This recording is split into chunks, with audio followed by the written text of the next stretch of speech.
Good evening, welcome to straight talk. Tirupati ఉప ఎన్నిక మొత్తానికి మిత్రుల మధ్య ఒక గట్టి పోటీ వాతావరణం నెలకొనేలాగా కనిపిస్తోంది.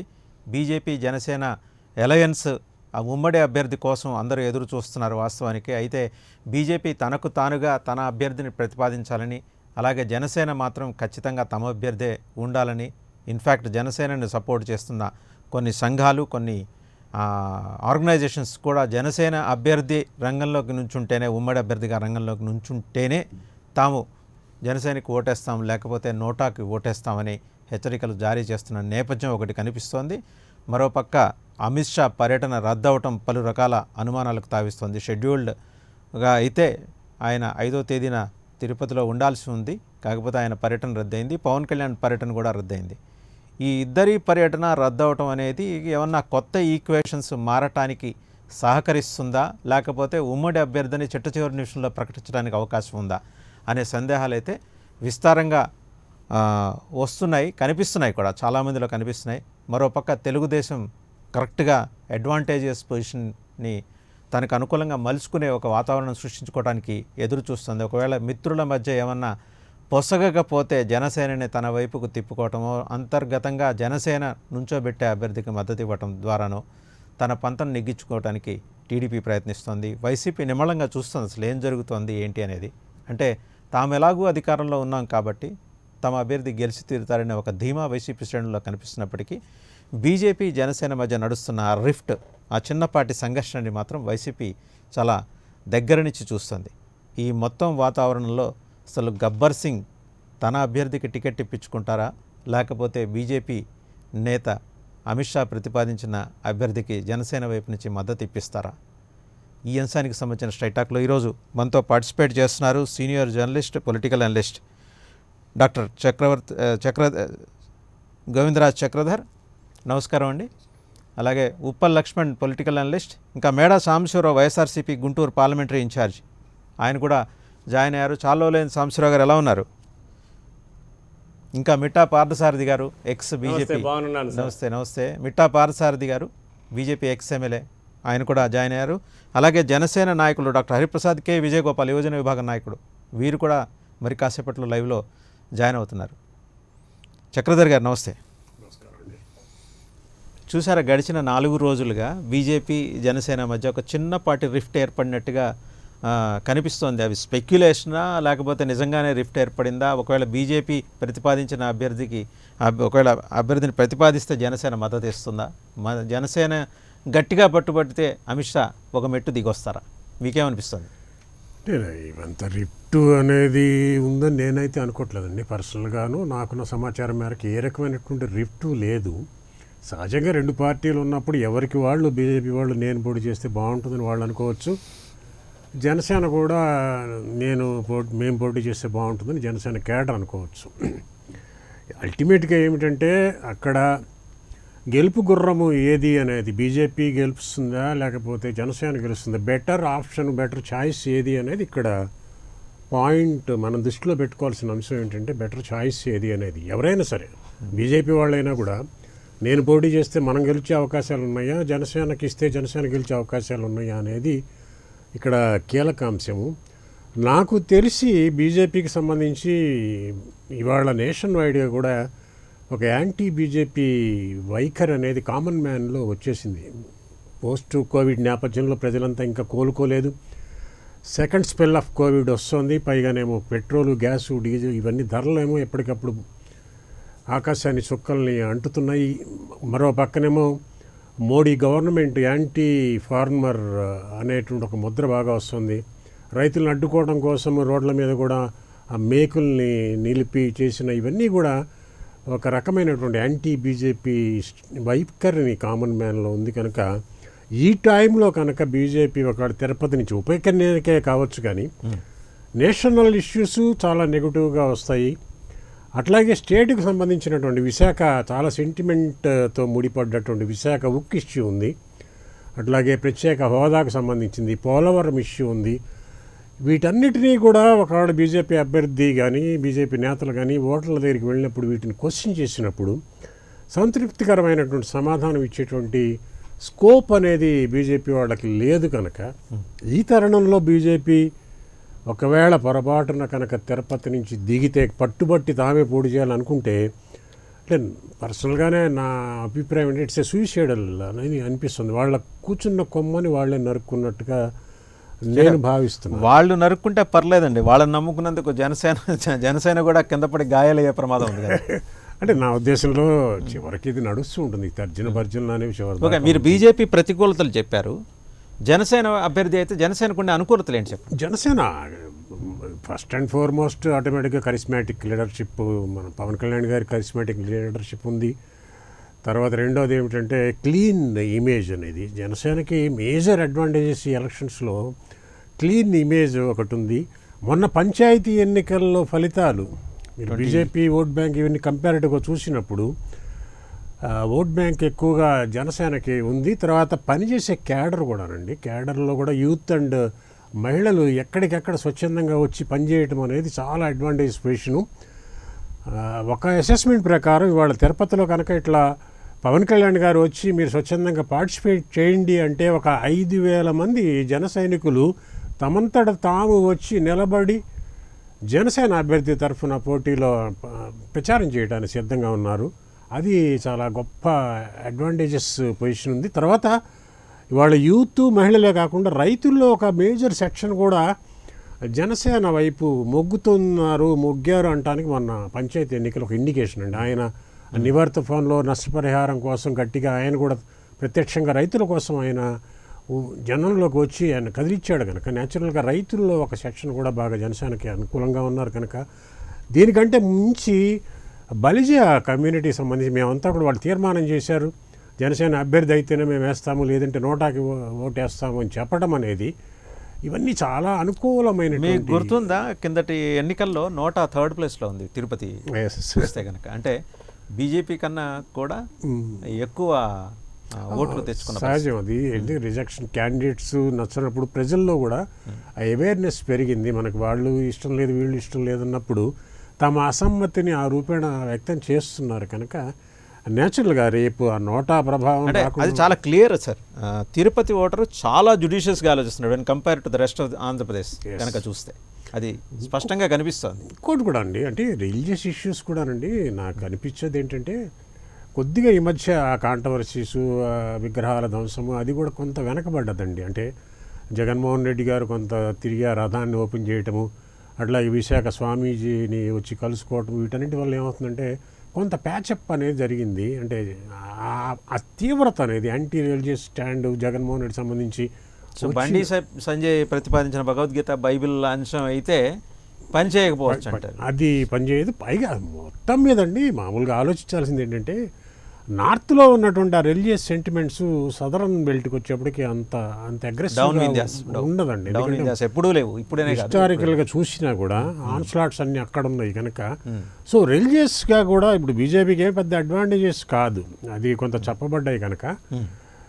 కాకపోతే బీజేపీ వాళ్ళకి తిరుపతి అనేది హోలీ ప్లేసు కనుక స్ట్రాటజికల్గా ఏమన్నా మనం పోటీ చేస్తే బాగుండు అనేది ఏమన్నా ఆలోచన ఉంటే ఉన్నదేమో కానీ రిలీజియస్ ఇష్యూస్ కూడా ఇప్పుడు లేవనెత్తే రేపు ఉప ఎన్నికల్లో లేవనెత్తే అవకాశాలు లేవు. రైట్, మళ్ళీ మీ దగ్గరకు వస్తాం. సాంబశివరావు గారు, మేడా సాంబశివరావు గారు, మీరేమంటారు? తిరుపతి ఉప ఎన్నిక మిత్రుల మధ్య చిన్నపాటి సంఘర్షణ వాతావరణం నెలకొనేలాగా చేసింది బీజేపీ జనసేన మధ్య అని ఒక స్పెక్యులేషన్ నడుస్తోంది. సరే, మీరు వైఎస్ఆర్సీపీ యాంగిల్లో మీరు దాన్ని ఎట్లా చూస్తున్నారు? వాళ్ళిద్దరు కలిసే పోటీ చేస్తారు సార్, వాళ్ళకి తప్పదు. వాళ్ళు జాతీయ పార్టీతో ఇక్కడ జనసేన పొత్తు పెట్టుకోక తప్పదు, లేకపోతే జనసేన తెలుగుదేశంతో పొత్తు పెట్టుకోవాలి. జనసేన ఒక్కటే పార్టీని లాగలేదు, దాని నైసర్గిక స్వరూపం కానీ రాజకీయ స్వరూపం కానీ ఆ పార్టీకి అంత స్ట్రక్చర్ లేదు, ఆ పార్టీకి అంత కెపాసిటీ లేదు. అది ఎవరితో ఒకరితో పొత్తు పెట్టుకొని నడపాల్సిన పార్టీ అది అనార్గనైజ్డ్ పార్టీ. దాని గురించి పెద్దగా మేము ఇంకెక్కువ మాట్లాడకూడదు. అది ఏదో అక్కడెక్కడ మన 100 పాయింట్లు ఉంటే 20 పాయింట్లు డ్రాప్ అయినట్టే అక్కడెక్కడ 4 సీట్లు గెలుస్తుంది. మీకు ఒక తిరుపతి పార్లమెంట్ గురించి ఒక అనాలిసిస్ చెప్తాను. లాస్ట్ టైము మాకు స్టేట్ వైడ్గా 51% వస్తే తిరుపతిలో 58.2% వచ్చింది మాకు ఓట్ బ్యాంకు. ఇప్పుడు తెలుగుదేశం డివైడ్ అయిపోయింది. ఇప్పుడు బీజేపీ జనసేన ఇద్దరు కలుస్తారు, వాళ్ళకు 14% వస్తుంది.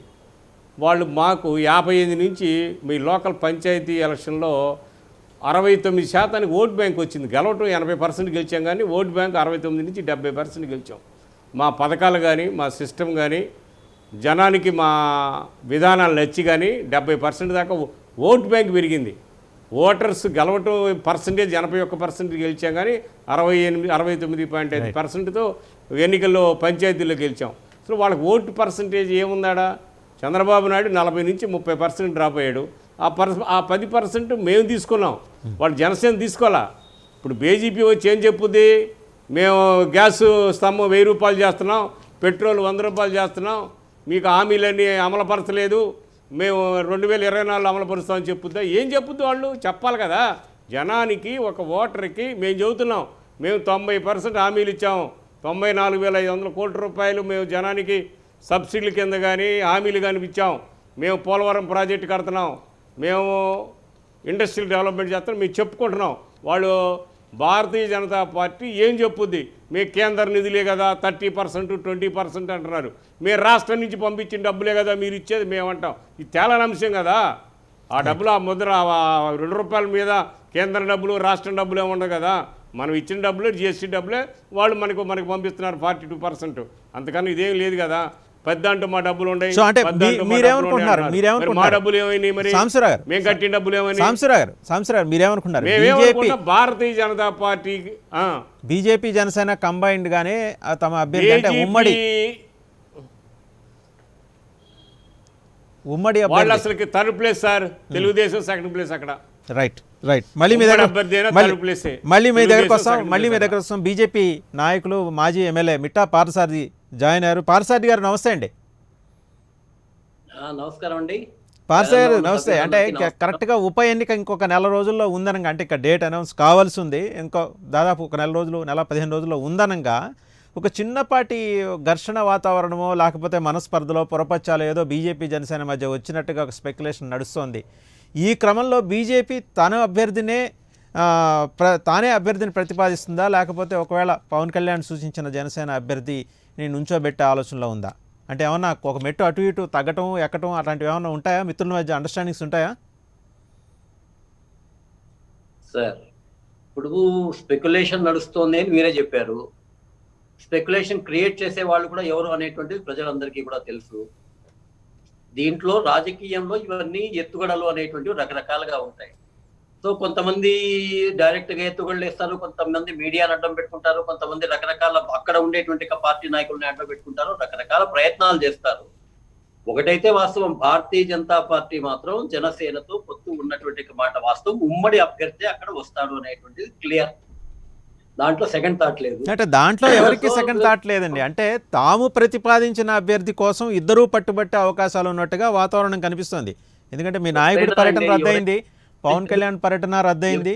ఈ క్రమంలో సహజం స్పెక్యులేషన్ రావడం అనేది ఎవరు ఇంకోటి సృష్టించడం అనేది పక్కన పెట్టండి. మీరు ఎవరి గురించి అంటున్నారో అందరికీ తెలిసింది.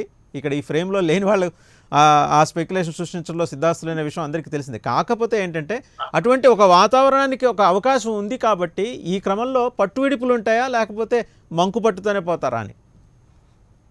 సార్, భారతీయ జనతా పార్టీ ఎప్పుడు కూడా నేషన్ వైడ్ ఆలోచన చేస్తుంది. ఏ పాయింట్ ఆలోచన చేసినా దేశవ్యాప్తంగా భారతీయ జనతా పార్టీ అధికారంలో ఉండాలి, దాని ద్వారా దేశంలో అనేక రకాలైన మంచి పనులు చేయాలనేటువంటిది ఉంది. దేశంలో అధికారంలోకి వచ్చినప్పుడే అటు వాజ్పేయి గారు కానీ నరేంద్ర మోడీ గారు కానీ ఆ రోజు వచ్చిండే స్వర్ణ చతుర్భుజి దగ్గర నుంచి ఈ రోజు ఉండేటువంటి ప్రతి ఒక్క కార్యక్రమం కానీ 370 ఆర్టికల్ కానీ కాశ్మీర్ లో ఉండేటువంటిది కానీ త్రిబుల్ తలాక్ కానీ ఇట్లా నేషనల్ కార్యక్రమాలు చేసేదానికి భారతీయ జనతా పార్టీ మొట్టమొదటి ప్రాధాన్యత ఇస్తోంది. ఈ రోజు డైరెక్ట్ బెనిఫిట్ ట్రాన్స్ఫర్ ఇంతవరకు వాళ్ళు ఎవరు కూడా ఆలోచన కూడా చేయలే. వీళ్ళు చెప్తున్నటువంటిది మీ నిధులు మాకు వచ్చినా కూడా ఇది దేశం యొక్క నిధులు, మేము ఎప్పుడు దేశం యొక్క నిధులను మా పేర్లు పెట్టుకోలే. ప్రధానమంత్రి ఆవాస్ యోజనని పెట్టుకున్నాం, చంద్రన్న బాట అని చెప్పి ఆయన మాదిరి స్టిక్కర్ వేసుకోలే, జగనన్న బాట అని చెప్పేసి ఈయన మాదిరి మేము స్టిక్కర్లు వేసుకోలే. అయ్యా బాబు, ఇది ప్రజల డబ్బులు మీ కొరకు మేము పంచుతున్నామని చెప్తున్నాము. ప్రజల డబ్బులకు ప్రజలకు పంచుతున్నామని చెప్పేటువంటి మమ్మల్ని ఆదరిస్తారా? లేదు, ఇదేదో మా అత్త సొమ్ము, మేమేదో పెద్ద దానం చేసినాం, లేకపోతే రాష్ట్రానికి అప్పు చేసిపోతున్నాము, మేము ఇప్పటికే 3 లక్షల కోట్లు అప్పు తెచ్చేసాం, ఇంకా ప్రజల్ని తాకట్టు పెట్టి వీళ్ళ ఆస్తులు ఏమైనా తాకట్టు పెడుతున్నారా? ప్రజల ఆస్తుల్ని తాకట్టు పెట్టి మేము అప్పులు తెచ్చి మీకు పప్పులు బెల్లాలాగా పంచుతాం, మాకు ఓట్లు వేయండి అనేటువంటి దానికి ఉందా అనేటువంటి విషయం మీద చర్చ జరుగుతుంది. రైట్. అంటే దాని మీద ఈ పార్సాది గారు మీరు నేషనల్ పర్స్పెక్టివ్ చెబుతున్నారు, ఇది ఒక బైపోల్.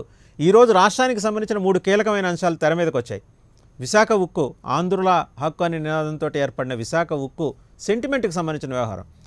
మీరు 100% డిజిన్వెస్ట్మెంట్ అనే ఒక సిద్ధాంతానికి కట్టుబడి ఉండి ప్రధానమంత్రి 2 సార్లు ప్రకటన చేశారు.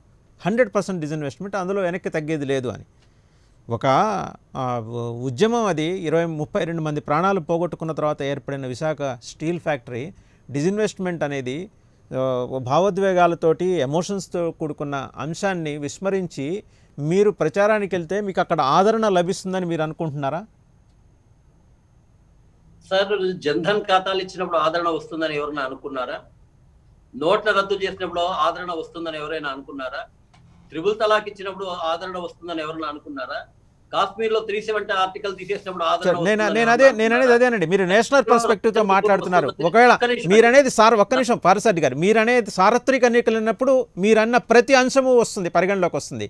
ఇది ఒక బైపోలు, ఒక రాష్ట్రంలో ఒక హోలీ ప్లేస్, అది ఒక ఆధ్యాత్మిక క్షేత్రం తిరుపతి. అక్కడ ఒక బైపోల్కి మీరు వెళ్తున్నప్పుడు ఆంధ్రప్రదేశ్ ప్రాంతానికి చెందిన అంశాలు, ఎమోషన్స్తో కూడిన అంశాలు, భావోద్వేగాలతో కూడిన అంశాలు ఇవన్నీ ఉన్నప్పుడు మీరు ప్రశ్నకు ప్రశ్న సమాధానం కాకుండా ఈ విశాఖ ఉక్కు అంశం బీజేపీ ఒకవేళ తాను ప్రతిపాదించిన అభ్యర్థిని నుంచోబెట్టి తాను ప్రచారంలోకి వెళ్ళే క్రమంలో ఈ అంశం మీకు ఏ మేరకు ప్రతికూలతలు ఇస్తుంది, లేకపోతే ఈ అంశం ఎలా మిమ్మల్ని ప్రభావితం చేయలేదు, దీని మీద కొంచెం విశ్లేషణ ఇస్తారని.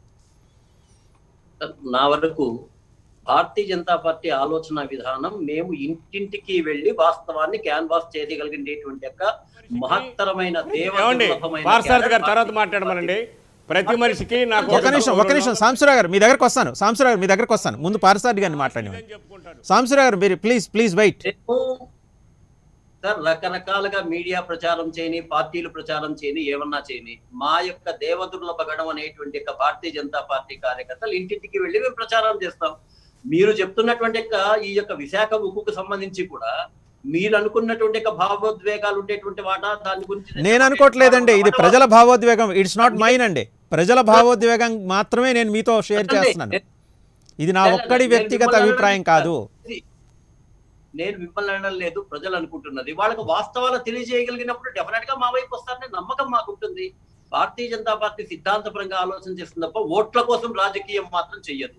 దీన్ని మేము సక్సెస్ఫుల్ గా చెప్పగలిగామనుకోండి, డెఫినెట్ గా వస్తుంది. అంతేకాకుండా భారతీయ జనతా పార్టీకి ఈ రోజు కావాల్సినటువంటి యొక్క మొత్తం క్యాడరు, నాయకులు, అంచనా వేయగలిగినటువంటి సమర్థత కూడా ఉంది.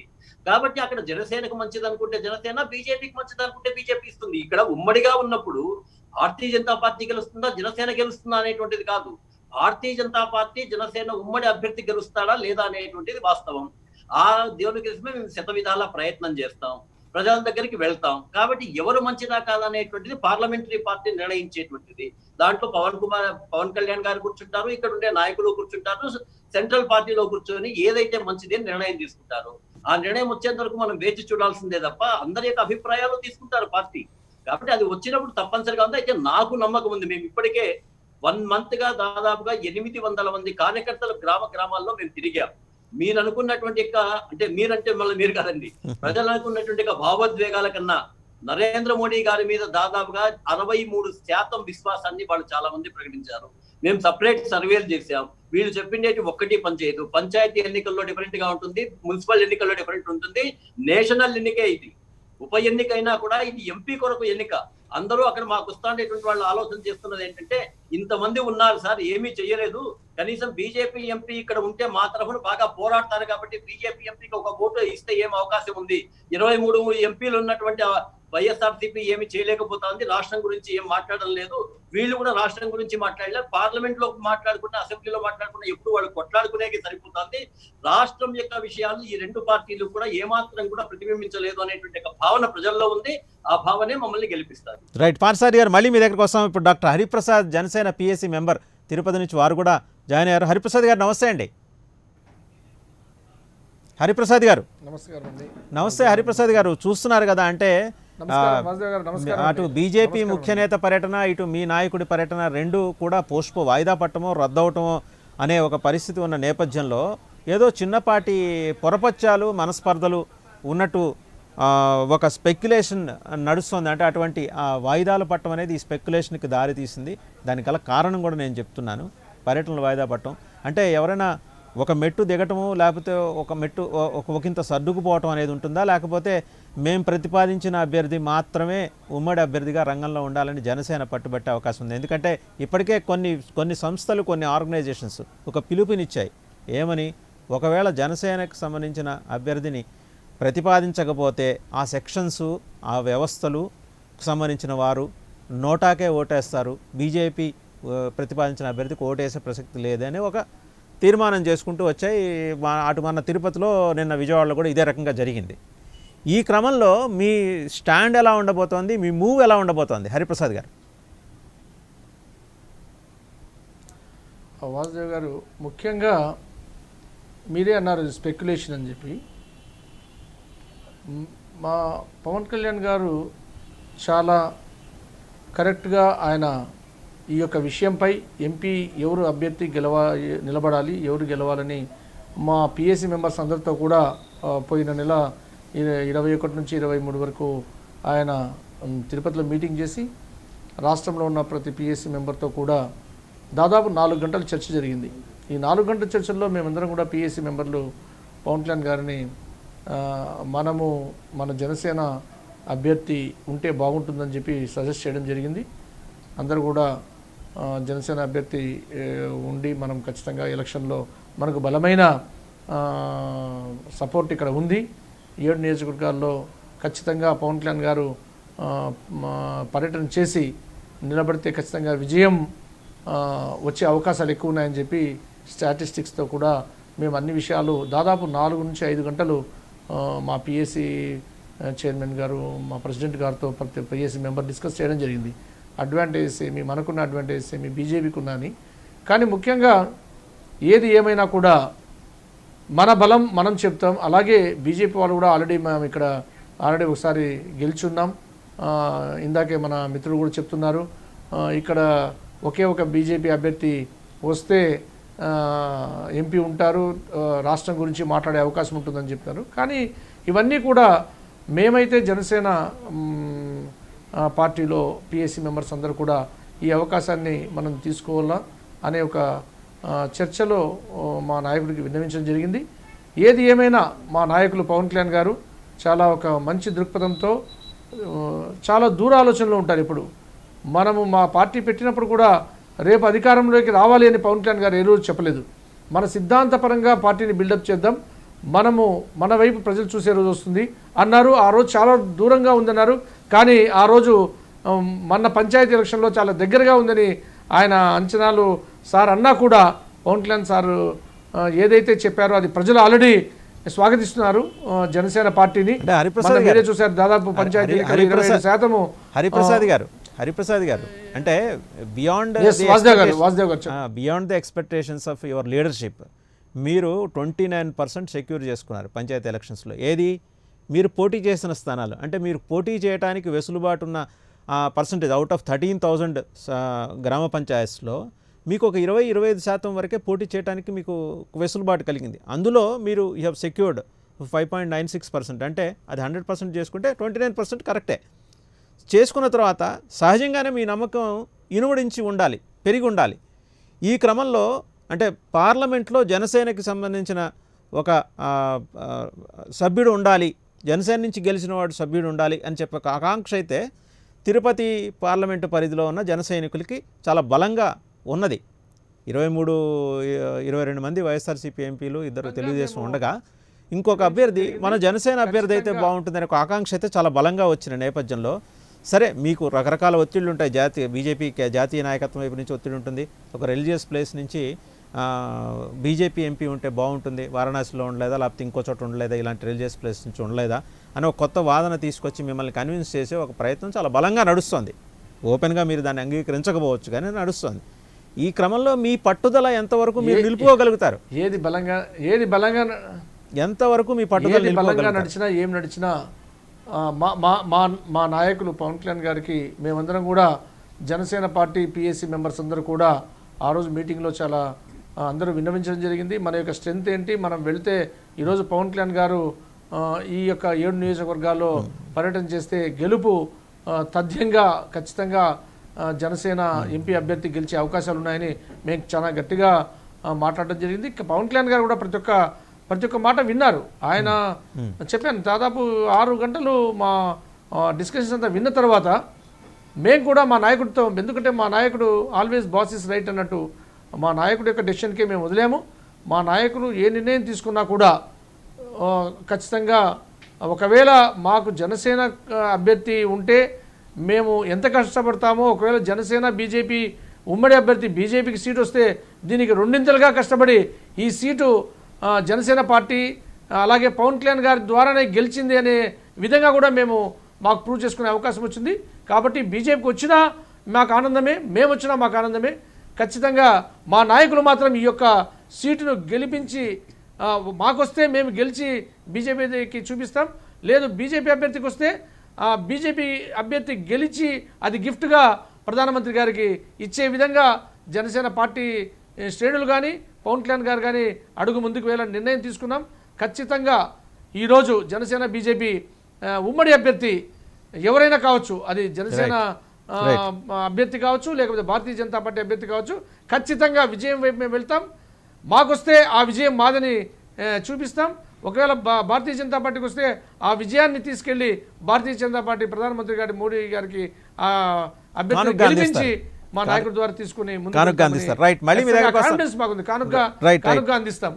ఏ విషయమైనా 100కి 200% పవన్ కళ్యాణ్ గారు ఈ యొక్క ఉమ్మడి అభ్యర్థి అయినా సరే మాకు వస్తే ఎంత కష్టపడతాం దానికి రెండింతలు కష్టపడడానికి మా నాయకులు మేమందరూ కూడా నిర్ణయం తీసుకున్నాం.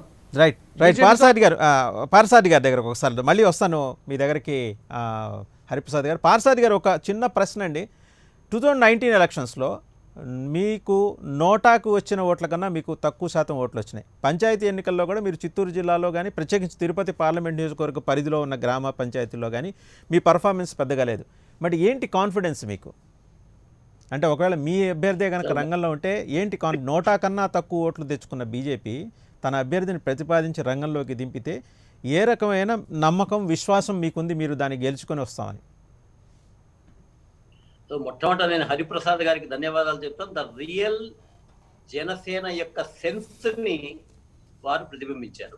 సో ఇప్పుడు మిగతా ప్రజలకు కానీ ఇంకొకరికి కానీ ఎన్ని రకాలుగా మా మధ్య కలతలు పెట్టేటువంటి ప్రసక్తే లేదు. That is greatness. ఎందుకంటే జనసేన పార్టీ కూడా మిగతా పార్టీలాగా అవినీతి మీదనో వాటి పునాదుల మీదనో వాళ్ళు ఉండడం లేదు. వాళ్ళు ఉన్నంత వరకు కూడా నీతివంతంగా ఉండాలనే. పార్సాది గారు చిన్న సబ్మిషన్ అండి. పార్సాది గారు స్మాల్ సబ్మిషన్. ఇక్కడ ఏంటంటే కలతలు మీడియా పెట్టలేదండి. పంచాయతీ ఎన్నికల్లో మీరు ఏ మేరకు సహకరించారు ఏంటి అనేది అక్కడ స్టాటిస్టిక్స్ చెప్తా ఉంది. సో ఇక్కడ మీడియా కొత్తగా కలతలు సృష్టించడం అట్టడి ఏమి ఉండదండి. నేను అడుగుతున్నది ఏంటంటే నోటా కన్నా తక్కువ తెచ్చుకున్న 2019 ఎలక్షన్స్లో తక్కువ తెచ్చుకున్న బీజేపీ ఏ రకంగా పర్ఫామ్ చేయగలదు, ఏ రకంగా అద్భుతమైన ప్రదర్శన అక్కడ ఇవ్వగలదు, తెచ్చుకోగలదని చిన్న సందేహం అంతే. అదేనండి, 1998లో ఎన్నికలు జరిగాయండి. భారతీయ జనతా పార్టీవి ట్రయాంగిల్ ఫైట్ తోనే జరిగింది. అప్పుడు కాంగ్రెస్, తెలుగుదేశం, భారతీయ జనతా పార్టీ జరిగింది. దాదాపుగా అంటే నాకు నియోజకవర్గం బాగా తెలుసు కాబట్టి హిందూపురం పార్లమెంట్ లో మేము ఖర్చు పెట్టిండేటువంటిదంతా కూడా 3 లక్షలండి. అవతల వాళ్ళు దాదాపుగా 3 కోట్ల నుంచి 10 కోట్ల దాకా ఖర్చు పెట్టిండేటువంటి వాళ్ళకి 3 లక్షల చిల్లర ఓట్లు వస్తే మేము మా యొక్క nomination B form agent forms కూడా మేము పంచలేకపోయినాం, కరపత్రాన్ని కూడా పంచలేకపోయినాం. మాకు 1,08,000 ఓట్లు వచ్చాయి. దాన్ని చూసే చంద్రబాబు నాయుడు గారు 1999లో బలవంతంగా భారతీయ జనతా పార్టీ వైపుకి రావడం, ఆ రోజు మేము అక్కడ తిరుపతి పార్లమెంటు సీటును కూడా గెలుచుకోవడం అనేటువంటిది కూడా మేము జరిగింది. సో అద్భుతాలు జరుగుతాయండి ప్రజాస్వామ్యంలో. ఏ రోజు కూడా మీరు ఆ రోజు ఎన్నికల్లో కూడా చూస్తే రాజీవ్ గాంధీ మరణించడానికి ముందు భారతీయ జనతా పార్టీ అనేక సీట్లను గెలుచుకుంది, ఎక్కువ శాతం. రాజీవ్ గాంధీ మరణించిన తర్వాత ఒక సింపతి కారణంగా ఆ రోజు సీట్లను పోగొట్టుకునేటువంటి పరిస్థితి ఉంది. కాబట్టి అద్భుతాలు జరిగేటువంటిదే ప్రజాస్వామ్యంలో ఉంటుంది. ఏం అద్భుతమైనా జరగచ్చు. సో బీజేపీ పూర్తిగా అద్భుతాల మీద ఆధారపడింది. పార్సాది గారు, you mean to say that BJP అనేది పూర్తిగా మిరకిల్స్ మీద ఆధారపడింది. అంటే ఎవరో వస్తారు, ఏదో ఒక అద్భుతం సృష్టిస్తారు. అంటే ఒక్క నిమిషం అండి, ఎవరో వస్తారని కాదు, మీరు అనుకున్నట్లుగా మీరు చెప్తున్నటువంటి యొక్క ఇది మీకు ఇన్ఫర్మేషన్ లేదనుకున్నా గ్రామాల్లోకి వెళ్తే వాళ్ళకి తెలుసు ఈ రోజు నేరుగా 6,000 రూపాయలు ప్రధానమంత్రి నుంచి వస్తుందని వాళ్ళకి తెలుసు. డైరెక్ట్ బెనిఫిట్ ట్రాన్స్ఫర్ కారణంగానే ఈ రోజు మాకు అన్ని కూడా నిధులు వస్తున్నాయని వాళ్ళకి తెలుసు. గ్యాస్ యొక్క సబ్సిడీ దాంట్లో వస్తుందనే తెలుసు. ఇప్పుడు వచ్చేటువంటి కష్టాలు ఎందుకు వస్తున్నాయనేటువంటిది కూడా వాళ్ళకి తెలుసు. అలాగే దేశం యొక్క రక్షణ కోసం ఎలా ఉంది అనేది తెలుసు. దేశ గౌరవం ఎంత పెరుగుతుంది అనేది కూడా గ్రామాల్లో తెలుసు. రకరకాలుగా ఉండేటువంటి దాంట్లో కాకుండా అవినీతి లేకుండా 14 సంవత్సరాలు ముఖ్యమంత్రిగా 7 సంవత్సరాలు ప్రధానమంత్రిగా ఉన్న నరేంద్ర మోడీ ఒక మొనగాడు అనేటువంటి విషయం ప్రజలకు నమ్మకం ఉంది. ప్రపంచంలో మొత్తంలో కూడా పార్సారథి గారు అంటే పార్సారథి గారు ఐ డోంట్ థింక్ అంటే ఈ ఇన్ని అంశాలని ఈ ఉప ఎన్నికలో ఓటర్ ఆలోచిస్తాడని నేను అనుకోను. అంటే స్థానికంగా ఉన్న అంశాలు జాతీయ స్థాయిలో ఉప ఎన్నికైనా జాతీయ స్థాయిలో ఎన్నికైనా మీరు చెబుతున్నప్పటికీ కూడా స్థానికంగా ఉన్న అంశాలు రాష్ట్రానికి సంబంధించిన అంశాలు అనేవి ఖచ్చితంగా ఓటర్ పరిగణలోకి తీసుకుంటాడనేది మనకి గడిచిన చరిత్ర చూస్తే కనపడుతూ వస్తున్న అవసరం. మళ్ళీ మీ దగ్గరకు వస్తాం. ఒకసారి సాంబశివరావు గారు ఇందాక ఏదో అబ్జెక్షన్ రైజ్ చేయబోయారు. సాంబశివరావు గారు ఒకసారి చెప్పండి. సాంబశివరావు గారు మనిషికి తన ఆస్తి విలువని చెప్పుకుంటాడు సార్. వాసుదేవన్ గారు చెప్పండి. ప్రతి మనిషి నాకు ఒక 200 గజాల స్థలం ఉంది, నాకు ఒక ఎకరం పొలం ఉందని చెప్పుకుంటాడు సార్. మన దేశానికి జాతి సంపద ఈ సోషల్ ఎకానమీలో 1956లో నెహ్రూ గారు సృష్టించిన ఈ పబ్లిక్ సెక్టర్లో ఉన్న ఆస్తులే మనకి ఎకానమీ. ప్రతి ఆస్తుల విలువ 13 లక్షల కోట్ల రూపాయలు ఇన్సూరెన్స్ కంపెనీలు కానీ. అంటే మనం తిరుపతి ఉప ఎన్నిక వద్దాం. సాంబశివరావు గారు మనం తిరుపతి ఉప ఎన్నిక వరకు కన్ఫైన్ అవుదాం. ఉప ఎన్నిక గురించి మాట్లాడుతున్నా. తిరుపతి అది కాదు సార్. నేను తిరుపతి ఉప ఎన్నిక గురించే చెబుతున్నాను సార్. ఇంకా నేను ఆర్థిక విధానాల గురించి చెప్పట్లా. వీళ్ళు మేము వరుసను అమ్ముకుంటూ ఉంటాము. ఏది ప్యాకెట్ ఆడేవాడు కనుక సాయంత్రం పూట మంగళసూత్రం అమ్ముకున్నట్టు విశాఖ ఉక్కు మేము అమ్ముకుంటుంటాము. మా పబ్లిక్ సెక్టర్ మొత్తం అమ్ముకుంటుంటాము. ఆదానీకి అంబానీలకో మాకు నచ్చిన వాళ్ళకో మాకు డబ్బులు ఇచ్చిన వాళ్ళకో మాకు ప్రైవేట్ చేసిన వాళ్ళకో మేము బ్యాంకులు ఇస్తుంటామని రేపు వీళ్ళు ప్రచారం చేయాలా. జనం కూడా అడుగుతారు, విశాఖ ఉక్కుని మీరు ఏం చేయదలుచుకున్నారు? అమ్ముతున్నారా, ఉంచుతున్నారా? చెప్పలేరు. జీవన్ నరసింహరావు గారు మేము సంవత్సరం ఇందాక టీవీ నైన్లో చెబుతున్నాడు, సంవత్సరం తర్వాత 35 అంశం అని. అసలు 35 అంశం ఏంది, 36 అంశం ఏంది? మీరు ఇచ్చిన పెట్టుబడి ఎంత, మీకు వచ్చిన రెవెన్యూ ఎంత? మీరు విశాఖ ఉక్కు జోలికి పోవాల్సిన పనే వచ్చింది. మీరైనా పబ్లిక్ తిరుపతి ఉప ఎన్నికలో సాంబశివరావు గారు తిరుపతి ఉప ఎన్నికలో మీ స్ట్రాటజీ ఏంటి? వైఎస్ఆర్సీపీ స్ట్రాటజీ ఏంటి? నేరుగా వచ్చేద్దాం ప్రశ్నలోకి. వైఎస్ఆర్సీపీ బీజేపీ జనసేన కంబైన్ అభ్యర్థిని మీరు ఎలా కాంబాట్ చేయబోతున్నారు? చెప్పేదండి. వాళ్ళిద్దరు అది కాదు సార్ వాసుదేవన్ గారు, వాళ్ళిద్దరు ఎవరు పోటీ చేసినా మా అభివృద్ధి సంక్షేమమే మాకు 2 సార్. మాకు బీజేపీ పోటీ చేసినా జనసేన పోటీ చేసినా వాళ్ళకి వచ్చేది 15%, 25% టీడీపీకి వస్తాయి. మొన్న మాకు 58% వచ్చింది, ఇప్పుడు 62% వస్తుంది. వాళ్ళకి కొన్ని ఊళ్ళలో ఏజెంట్లు కూడా లేరు మన పంచాయతీల్లో. వాళ్ళ గురించి మేము పెద్ద చర్చించడం, వాళ్ళని హీనపరచడం మాకు అవసరం లేదు. రేపు ఎన్నికలు చూస్తేనే తెలుస్తుంది. మాకు మొన్న 58% వచ్చినాయి సార్. ఈ తడవ ఇంకొక 6% వస్తాయి ఈ సంక్షేమ పథకాల్లో. వాళ్ళు ఏం చెబుతారు సార్? వాళ్ళు మేము గ్యాస్ 1000 రూపాయలు చేస్తున్నామని చెబుతారా? వాళ్ళు ఏం చెప్పాలా? బీజేపీ వాళ్ళు కాశ్మీర్ గురించి, కన్యాకుమారి గురించి, అస్సాంలో యుద్ధం జరిగింది. మీరు 65% ఓట్లతోటి ఒక నిమిషం సాంబశివరావు గారు మీరు 65% ఓట్లతోటి తిరుపతి ఉప ఎన్నికలో మీరు గెలవబోతున్నారనే ధీమాన్ని మీరు వ్యక్తం చేస్తున్నారు. మళ్ళీ మీ దగ్గరకు వస్తాను. రైట్, ఉప్ప లక్ష్మణ్ గారు జాయిన్ అయ్యారు మనతో పాటు. లక్ష్మణ్ గారు చెప్పండి. వైఎస్ఆర్సీపీ చాలా కాన్ఫిడెంట్గా ఉంది, 65% అట. సెకండ్ ప్లేస్ కూడా టీడీపీకి వైఎస్ఆర్సీపీ ఇచ్చేసింది 25% అట. అంటే ఎంత మిగిలింది? ఆ మిగిలిన 20%లో 10%, మిగిలిన 10%లోనే జనసేన బీజేపీ కంబైన్ వస్తుందనేది ఒక విశ్లేషణ. సరే, అది వైఎస్ఆర్సీపీ విశ్లేషణ అటు పక్కన పెడితే మీరేమంటారంటే ఇప్పుడున్న ప్రతికూల పరిస్థితుల్లో బీజేపీ తన అభ్యర్థిని ప్రతిపాదించే అవకాశం ఉందా?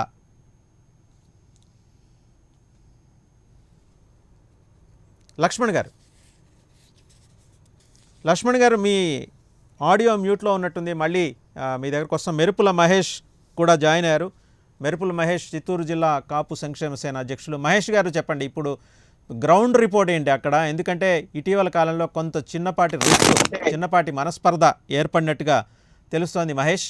అక్కడ బీజేపీ జనసేన మధ్య ఒక చిన్నపాటి మనస్పర్ధలు అంటారా, పొరపచ్చాలంటారా, ఘర్షణపూరిత వాతావరణం అంటారా?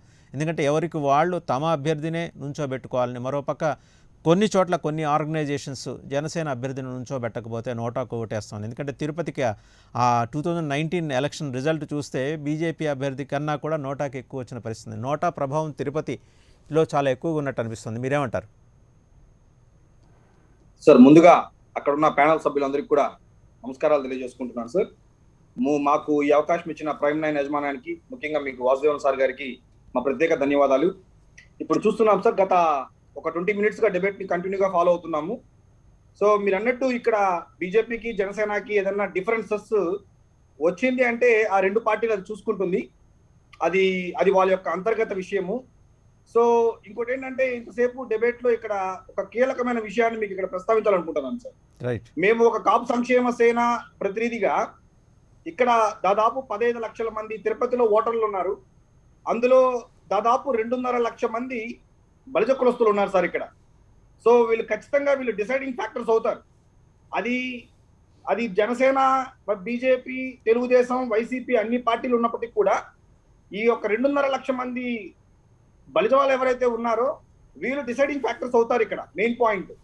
ఇంకోటి ఏంటంటే 2019 ఎలక్షన్స్ ని, ఇప్పుడున్న ఈ యొక్క బై ఎలక్షన్స్ ని మనం రెండు ఒకేలాగా చూడడానికి కుదరదు సార్.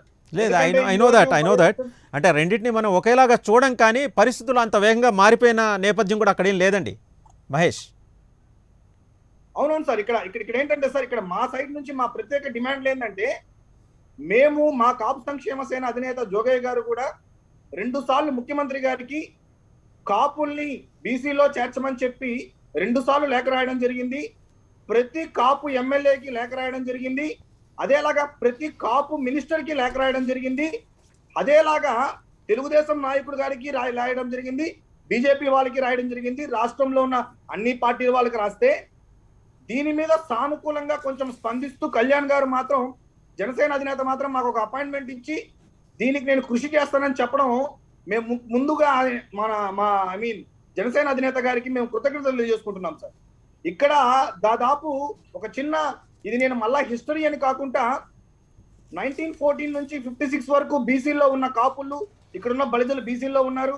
ఆ తర్వాత 1956లో అప్పుడు నీలం సంజయ్ రెడ్డి గారు దాన్ని తిరిగి మళ్ళా తీసేయడం జరిగింది.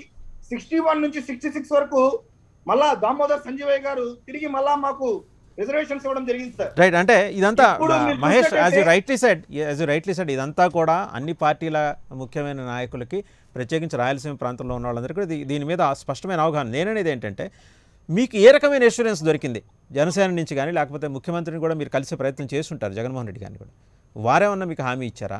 లేకపోతే జనసేన అధ్యక్షుడు ఏమన్నా మీకు దీనికి సంబంధించి హామీ ఇచ్చారా? మనం చరిత్రలోకి వెళ్ళొద్దు, ఎందుకంటే వాస్తవాలు అందరికీ తెలుసు. ఎందుకంటే చాలా సంవత్సరాలు బీసీలో ఉన్న కాపులు తర్వాత కొన్ని కారణాల రీత్యా బీసీ స్టేటస్ కోల్పోవటం, దరిమిలా జరుగుతున్న ఆందోళనలు, ఈ రోజున్న పరిస్థితి, ఇవన్నీ మీరు పవన్ కళ్యాణ్కి సమగ్రంగా వివరించారా లేదా? సార్ ఈ విషయాలన్నీ కూడా పూర్తిగా వివరాలు మా అధినేత అయినటువంటి జోగయ్య గారు కళ్యాణ్ గారితో మంగళగిరిలో ఆయన ప్రత్యేకంగా దీనికోసమే వచ్చినప్పుడు పూర్తి విషయాలు అన్ని వివరించడం జరిగింది. దానికి ఆయన కృషి చేస్తానని చెప్పి మాట ఇవ్వడం కూడా జరిగింది సార్. దీని మీద ఇప్పుడున్న ప్రభుత్వం కనీసం ఏ మాత్రం స్పందించలేదు అనే విషయాన్ని కూడా తెలియజేసుకుంటున్నాము. కాబట్టి ఇక్కడ ఈ కులస్తులు పర్టికులర్ గా మా యొక్క డిమాండ్ ని ఎవరైతే హామీ ఇస్తారో, మాకు సహకరిస్తారో, మాకు నిలబడతారో వాళ్ళకే మా మద్దతు ఉంటుందని మరొకసారి మేము తెలియజేసుకుంటున్నాము. ఆ విధంగా తీసుకున్నట్టయితే దీని మీద సానుకూలంగా స్పందించింది మాత్రం జనసేన అధినేత పవన్ కళ్యాణ్ గారని మనం మరోసారి మేము తెలియజేసుకుంటున్నాం. ఓకే, అంటే I have a question Mahesh గారు, ఐ హావ్ ఎ క్వశ్చన్. 2.5 లక్షల మంది బలిజలు గుంపగొత్తంగా జనసేనకి వేసే అవకాశం అయితే లేదు, ఎందుకంటే బలిజలు అక్కడ స్వాభావికంగా ఆ ప్రాంతంలో తెలుగుదేశం మద్దతుదారులుగా మనకి ఇప్పటివరకు కనిపిస్తూ వస్తున్న పరిస్థితి. సో 2.5 లక్షల్లో పోనీ మెజారిటీ 1 లక్ష తెలుగుదేశానికి పడే అవకాశాలు ఉన్నాయి. ఈ రోజు కూడా బలంగా తెలుగుదేశం విశ్వసిస్తుంటే ఈ మిగిలిన 1.5 కన్సాలిడేట్గా బీజేపీ జనసేన కంబైన్ అభ్యర్థికి వేసే అవకాశం ఉందా? ఒక పక్క మళ్ళీ మీలోనే కొన్ని సంఘాలు, మరి నిజమో కాదో తెలియదు, తీర్మానాలు చేసి మరి జనసేన అభ్యర్థికి ఈ సీటు ఇవ్వని పక్షంలో మేము నోటాకి వేస్తాము అని ఒక హెచ్చరిక జారీ చేసిన పరిస్థితి ఉంది. వాస్తవాలు, మీరు గ్రౌండ్లో ఉన్నారు కాబట్టి వాస్తవాలు మీరే చెప్పగలరు సార్. దాని మీద కూడా ఈరోజు ఒక చిన్న క్లారిటీ ఇవ్వాలనుకుంటున్నాం సార్. మేము కాపు సంక్షేమ సేన తరపు నుంచి కూడా సార్, మేము ఇక్కడ చిత్తూరు మేము ఇక్కడ తిరుపతి వాసులమే, మాకు తెలుసు సార్. యాక్చువల్గా అది ఒక మీడియా, కేవలం ఒక సెక్షన్ ఆఫ్ మీడియా, ఒక మీడియా, అది సెక్షన్ ఆఫ్ మీడియా అని చెప్పనక్కర్లేదు, ఒక మీడియా మాత్రమే కేవలం తిరుపతిలో జనసేనకి ఇవ్వకపోతే నోటాకేస్తామని చెప్పి కేవలం ఇది ఒక పార్టీ ఆడిన ఒక నాటకం, ఒక డ్రామాలో. ఇక్కడ ఏమంటే సార్, ఇది మీకు అభ్యంతరం లేకపోతే ఆ పార్టీ ఏంటో తెలుసుకోవచ్చా? సార్ మీకు అభ్యంతరం ఖచ్చితంగా లేకపోతే తెలుసుకోవచ్చు సార్. ఇప్పుడు మీరు అంటున్నారు చూసారా సార్, ఎక్కడ ఈ రోజు ఎక్కడ ఒక పార్టీకున్న ఓటు బ్యాంక్ అంతా కూడా జనసేనకో బీజేపీ వైపు వెళ్ళిపోతుందన్న వెళ్ళిపోతుంది అన్న భయపడి ఒక పార్టీ మాత్రమే ఆ విధంగా తీసుకుని సార్. మీరు ఆ లేఖ కూడా నేను పూర్తిగా చదివి వినిపిస్తా. ఆ Right. లేఖలో కూడా ఏ రాశారంటే, ఈ పార్టీ వాళ్ళేమో మొన్న తిరుపతి కార్పొరేషన్ లో మాకు ఆల్రెడీ ఇంతకుముందు 12 మందికి ఇచ్చారు కార్పొరేట్ సీట్లు, వీళ్ళ మాత్రం ఒకటే ఇచ్చారు, కాపు భవనానికి ఇచ్చినారు, ఇప్పుడు వీళ్ళు వచ్చి తీసేశారని చెప్పి ఒక పార్టీని టార్గెట్ చేస్తూ మాట్లాడారు. వైసీపీ పార్టీని ఎందుకు లేని సార్ ఎందుకు లేండి, ఇంకా దాంట్లో ముసుగులో గుద్దులాట్లు ఎందుకు, డైరెక్ట్ గా వైసీపీ పార్టీ వాళ్ళు ఇలా చేయలేదని చెబుతూ ఒక పార్టీ చేసిందని విషయాన్ని అక్కడ వాళ్ళు ప్రస్తావించారు తప్పితే, అక్కడ తీర్మానం చేసిన 5 సంఘాలు ఎవరు సార్ వాళ్ళు, వాళ్ళ పేరు రైట్ ఏమైనా ఉన్నాయా? రైట్ రైట్ ఆ సంఘాల విషయం పక్కన పెట్టండి. 2.5 లక్షల బలిజ ఓటర్లలో జనసేన బీజేపీ కంబైన్కి గుండుగుత్తంగా ఏ మేరకు అందులో ఎంత శాతం ఇటు డైవర్ట్ అయ్యే అవకాశం ఉంది? ఓకే, ఉమ్మడి అభ్యర్థి నిలబడే పక్షం 2.5 లక్ష ఓట్లలో సార్, మొన్న మా కాపు సంక్షేమ సేన అధినేత జోగయ్య గారు పవన్ కళ్యాణ్ గారితో కలిసిన తర్వాత, బీజేపీకి ఆర్ఎస్ఎస్ లో జనసేనకి కేఎస్ఎస్ అనే పదాన్ని వాడిన తర్వాత, ఈ రోజు ఈ కులంలో పుట్టిన ప్రతి ఒక్కడు, ఒకటోసారి ఓటేసిన వాడు, రెండోసారి ఓటేసేవాడు, మూడోసారి ఓటేసేవాడు ఖచ్చితంగా ఈ పార్టీలకే నిలబడతాడనే విషయాన్ని మరొకసారి మీకు తెలియజేసుకుంటున్నాం. రైట్, మళ్ళీ మీ దగ్గరకు వస్తాం మహేష్ గారు. మనతో పాటు ఉప్పల్ లక్ష్మణ్ జాయిన్ అయ్యారు. లక్ష్మణ్ గారు చెప్పండి, తిరుపతి ఉప ఎన్నిక రోజు రోజుకి ఉత్కంఠ పెంచుతోంది, రకరకాల ఈక్వేషన్స్ మారుతున్నాయి, సమీకరణాలన్నీ మారిపోతున్నాయి. మిత్రపక్షాలు బీజేపీ జనసేన మధ్య చిన్నపాటి పొరపచ్చాలు వచ్చినాయి, పంతాలకు పోతున్నారు, తమ అభ్యర్థి అంటే తమ అభ్యర్థి అనే ఒక వాదన తెర మీదకి వస్తోంది. ఒక పక్క ఇది తెలుగుదేశం సృష్టి అని కొందరు అంటున్నారు. వాస్తవం ఏంటి, మీకేమనిపిస్తోంది?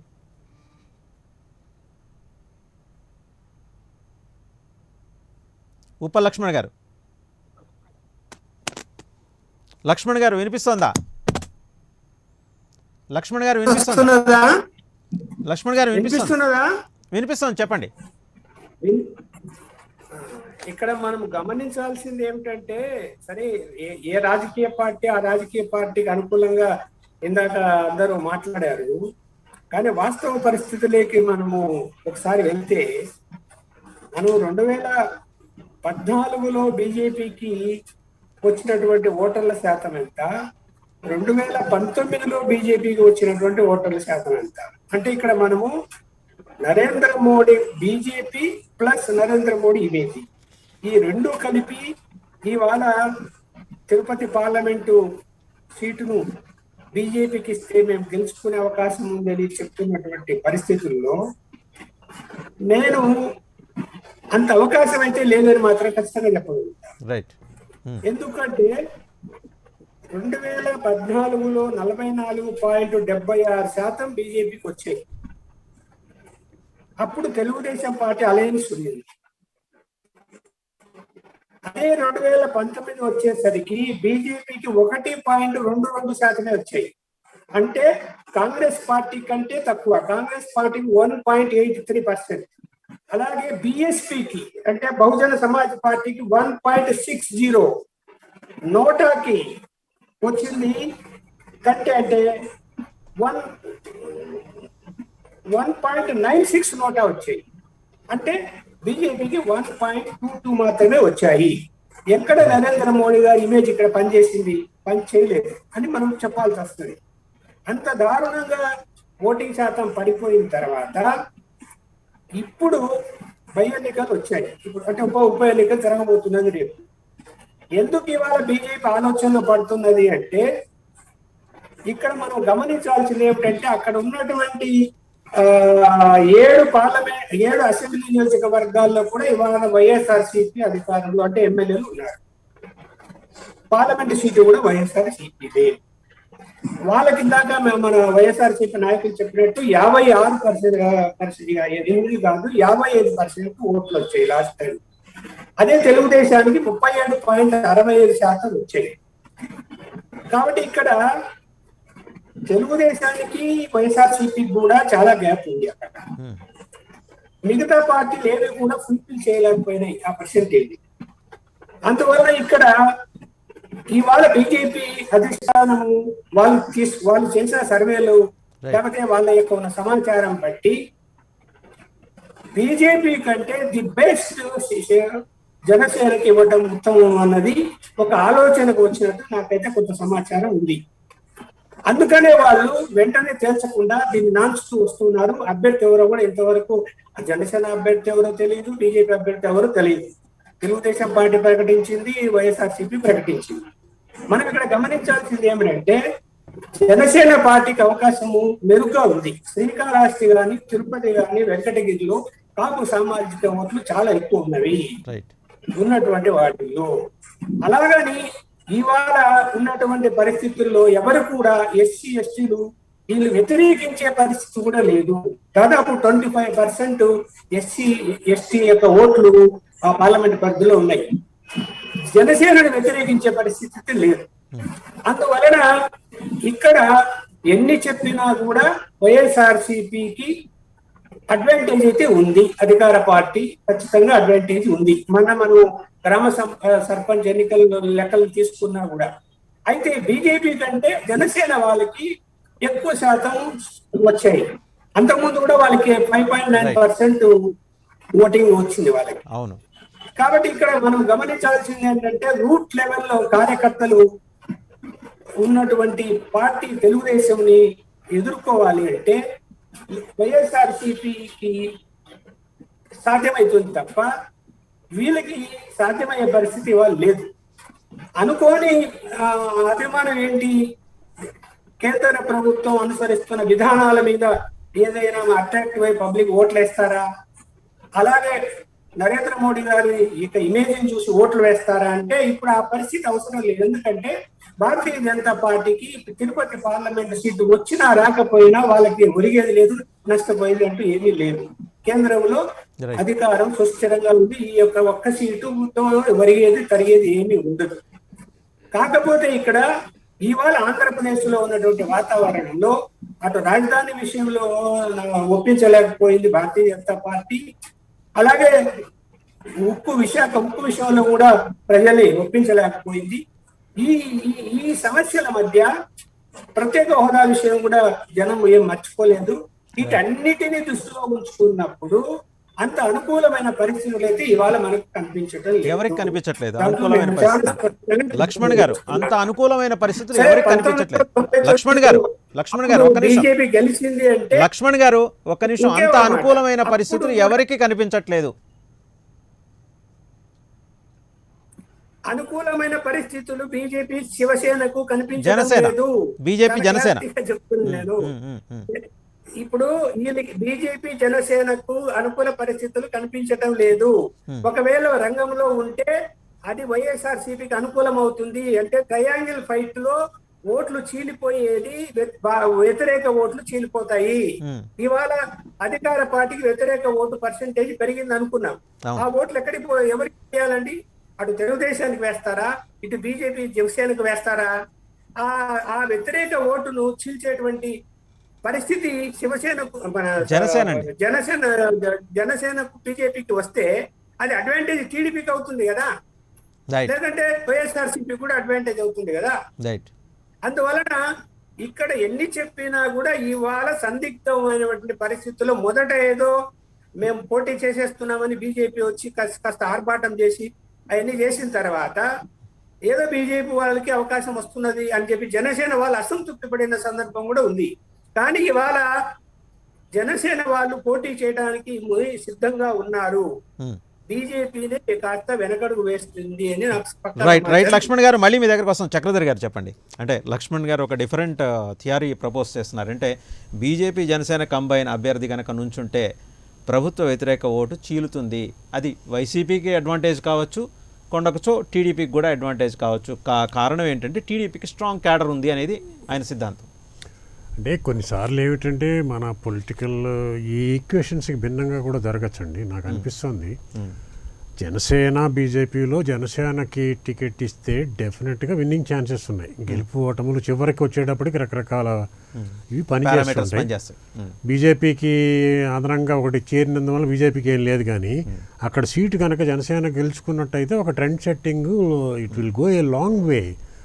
తర్వాత రేపు పవన్ కళ్యాణ్ కనుక ఒకవేళ జనసేనకి ఇచ్చి పవన్ కళ్యాణ్ దాంతోపాటు నేషనల్ లీడర్షిప్ అంతా కూడా ఒకేసారి మోహరించి అక్కడ దిగినప్పుడు ఓటర్స్ పల్స్ కూడా మారచ్చు. ఒక్కసారి జనసేనకు అవకాశం ఇద్దాము, ఆంధ్రప్రదేశ్లో రాజకీయాలకు సంబంధించి ఒక అవకాశం ఇచ్చినట్లయితే ఎట్లా ఉంటుంది అనే ఒక చిన్నపాటి ఆలోచన రావచ్చు.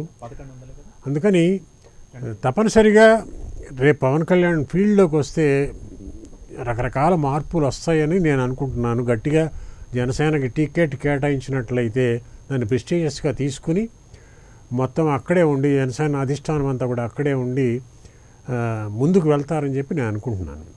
అంటే చక్రధర్ గారు ఇక్కడ బేసిక్గా గమనిస్తుంటే లక్ష్మణ్ గారి అనాలిసిస్ కూడా జాగ్రత్తగా సునిశ్చితంగా పరిశీలిస్తే టీడీపీకి ఉన్న క్యాడర్ బేస్ని కూడా మనం ఇగ్నోర్ చేయలేం. అయితే టీడీపీకి ఉన్న డిసడ్వాంటేజెస్ చాలా ఉన్నాయి. వాళ్ళ క్యాడర్కి ఎంత స్ట్రెంత్ ఉందో ఆ స్ట్రెంత్కి మించిన డిసడ్వాంటేజెస్ అక్కడ ప్రివేల్ అయి ఉన్నాయి. అక్కడ రకరకాల ఫ్యాక్టర్స్, నాయకత్వం మీద నమ్మకం కోల్పోవటం, లేకపోతే నాయకత్వంలో ద్వితీయ శ్రేణి నాయకత్వం ఎదగలేకపోవటం, ఎదగలేని పరిస్థితి అక్కడ సృష్టింపబడి ఉండటం, ఇది ఒకటి.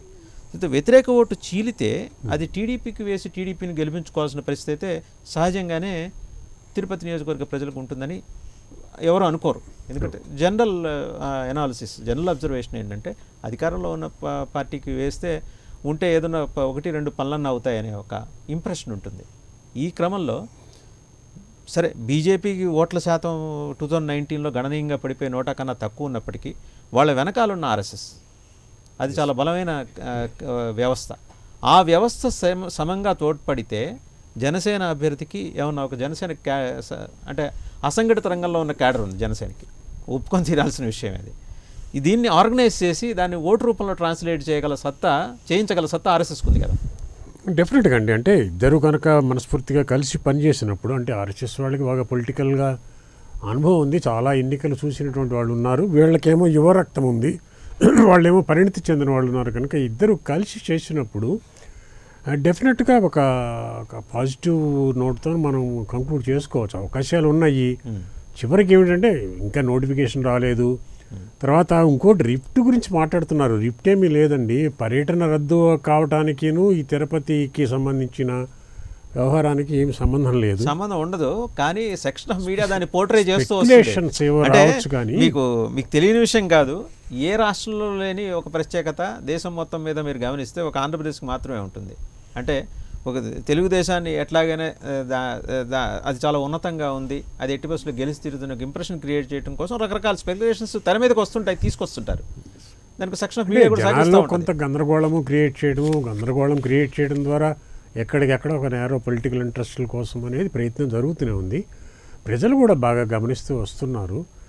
చూద్దాం. అంటే రేపు జనసేన కనుక నా పాయింట్ ఆఫ్ వ్యూ ఏంటంటే, నేను ప్రధానంగా రేపు నోటిఫికేషన్ వచ్చిన తర్వాత జనసేన అభ్యర్థిని రంగంలో దించుతారండి. జనసేన వర్సెస్ వైసీపీ అని నేను అనుకుంటున్నాను. తెలుగుదేశం 3rd ప్లేస్కి వస్తుందనేది నా అంచనా. అల్టిమేట్గా ఏంటంటే ప్రజలు, ఓటర్లు ఫైనల్గా తీసుకునే నిర్ణయాలను బట్టి ఉంటాయి. దాంతోపాటు జనసేన పవన్ కళ్యాణ్ ఏ ఎజెండాతో ముందుకు వస్తాడు, ఒక్క అవకాశం ఇవ్వండి, ఒక మంచి మార్పుకి ఇది నాంది పలుకుదామని చెప్పి ఒకవేళ అప్పీల్ చేసినప్పుడు మొత్తం ఓటర్లంతా కూడా పవన్ కళ్యాణ్ని మనం ఒక్కసారి అవకాశం ఇద్దాం జనసేనకి అని ఒక అవకాశం ఇవ్వచ్చు. అపీల్ చేయకుండానే మార్పు నాశించి 29% జనసేనకి పంచాయతీ ఎన్నికలు వచ్చాయి కనుక డెఫినెట్గా అది చెప్పలేమండి. అది అంటే ఆ మార్పుని పవన్ కళ్యాణ్ ఐడెంటిఫై చేసి దాన్ని కన్సాలిడేట్ చేసుకోగలిగితే విజయ అవకాశాలు వాళ్ళకు ఉంటాయి, సబ్జెక్ట్ టు ద కండిషన్స్. ఆయన అది గమనించి, అది మార్పు వచ్చిందనే విషయాన్ని ఆయన గమనించి దాన్ని ట్రాన్స్లేట్ చేసుకోవాలి, మనం కన్సాలిడేట్ అవ్వాలనే భావన ఆయనకు ఉంటే ఖచ్చితంగా దాన్ని ఇష్యూస్ ఏం తీసుకెళ్తున్నాము, అట్లాగే పోల్ స్ట్రాటజీస్ ఏమిటి అనేది గట్టిగా కూర్చుని జనసేనకు వచ్చినప్పుడు దాన్ని ఒక ప్రెస్టీజియస్గా తీసుకుని తిరుపతిలో గట్టిగా ఇది చేస్తే చెప్పలేమండి, అవకాశాలు బాగా మెరుగ్గానే ఉన్నాయి. మళ్ళీ మీ దగ్గర వస్తాం. హరిప్రసాద్ గారు చెప్పండి. హరిప్రసాద్ గారు, 2 రకాల వాదనలు, 2 రకాల సిద్ధాంతాలు తెర మీదకి వచ్చాయి. హరిప్రసాద్ గారు, 2 రకాల సిద్ధాంతాలు తెర మీదకి వచ్చాయి. సరే, ఉపలక్ష్మణ్ గారి అనాలిసిస్ ప్రకారం ఏంటంటే ప్రభుత్వ వ్యతిరేక ఓటుని జనసేన బీజేపీ కంబైన్ చాలా బలంగా చీల్చి అది వైసీపీకి అడ్వాంటేజెస్ పొజిషన్ ఇవ్వటమో లేకపోతే టీడీపీకి అడ్వాంటేజెస్ పొజిషన్ ఇవ్వటమో అనేది ఒక సూత్రీకరణ. ఆయన చెప్పిన దాని ప్రకారం 25% ఓట్లు ఇంకా టీడీపీకి అక్కడ ఉన్నాయి, అవి గుండుగుత్తంగా అట్టనే ఉన్నాయని చెప్పేసి ఆయన విశ్లేషణ. ఒక వైసీపీ ఏమో 58% నుంచి మేము 60% ఎదిగామని వైసీపీ నాయకులు వాళ్ళ అబ్జర్వేషన్స్ వాళ్ళకు ఉన్నాయి. అంటే మిగిలిన 10%లో 10% ఓట్లతోటి ఎంత గింజుకున్నా సరే జనసేన అభ్యర్థి గెలవలేరనేది వైసీపీ సూత్రీకరణ. ఇవన్నీ పక్కన పెడితే గోవిందరాజ్ చక్రధర్ గారు ఇందాక ఒక అబ్జర్వేషన్ చెప్పారు. అంటే మార్పు బలంగా ఆశిస్తున్న ప్రజానీకం, ఓటర్లు ప్రత్యేకించి సరే ఆంధ్రప్రదేశ్ నుంచి ఒక సబ్ రీజనల్ పార్టీ, ఉప ప్రాంతీయ పార్టీ జనసేనకి ఒక అవకాశం ఇచ్చి చూద్దాం, పార్లమెంట్లో జనసేన అభ్యర్థి కూర్చుంటే బాగుంటుంది అనే ఒక ఇంప్రెషన్ ఒకటి క్రియేట్ చేద్దాం అనే దానికి మానసికంగా తిరుపతి ఓటర్ సిద్ధమయ్యాడనేది ఒక అబ్జర్వేషన్. మీరేమంటారు? వాసుదేవ్ గారు చాలా ఖచ్చితంగా చెప్పారు సార్ ఇందాక. ముఖ్యంగా ఈరోజు ఎంపీ తిరుపతి అభ్యర్థిని తీసుకుంటే తమ్ముడు మహేష్ చెప్పినట్టు దాదాపు 2,50,000 కాపు ఓట్లు ఆర్గనైజ్ అయినాయి. అలాగే మీరు మొన్న చూస్తే నివార్ తుఫాను బాధిత ప్రాంతాల్లో కాళహస్తి, వెంకటగిరి, అలాగే గూడూరు, సర్వేపల్లి ఇక్కడ పవన్ కళ్యాణ్ గారికి బ్రహ్మరథం పట్టారు. అంటే రైతులు ఈరోజు మన దేశంలో అత్యధిక ఓట్లున్న రైతులందరూ కూడా ఈరోజు అలా తెలుగుదేశం పార్టీ నివార్ తుఫాన్ రైతుల్ని ఏమీ ఆదుకోలేకపోయింది. అట్లీస్ట్ మన సీఎం గారు గాల్లో వెళ్ళిపోయారు.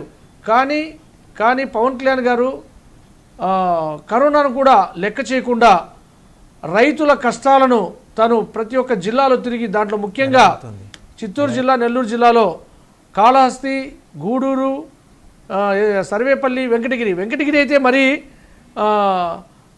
రైతన్నలే కాదు నేతన్నలు ఎంతో దాదాపు 3,000 మగ్గాలు కలిగిన నేతన్నలు వెంకటగిరిలో వాళ్ళ మగ్గాలంతా నీళ్ళు వచ్చి నిండిపోయి ఉంటే పవన్ కళ్యాణ్ గారు స్వయంగా వెళ్ళి పరిశీలించి వాళ్ళకి మేమున్నామని ఆదుకున్నారు, బ్రహ్మరథం పట్టారు.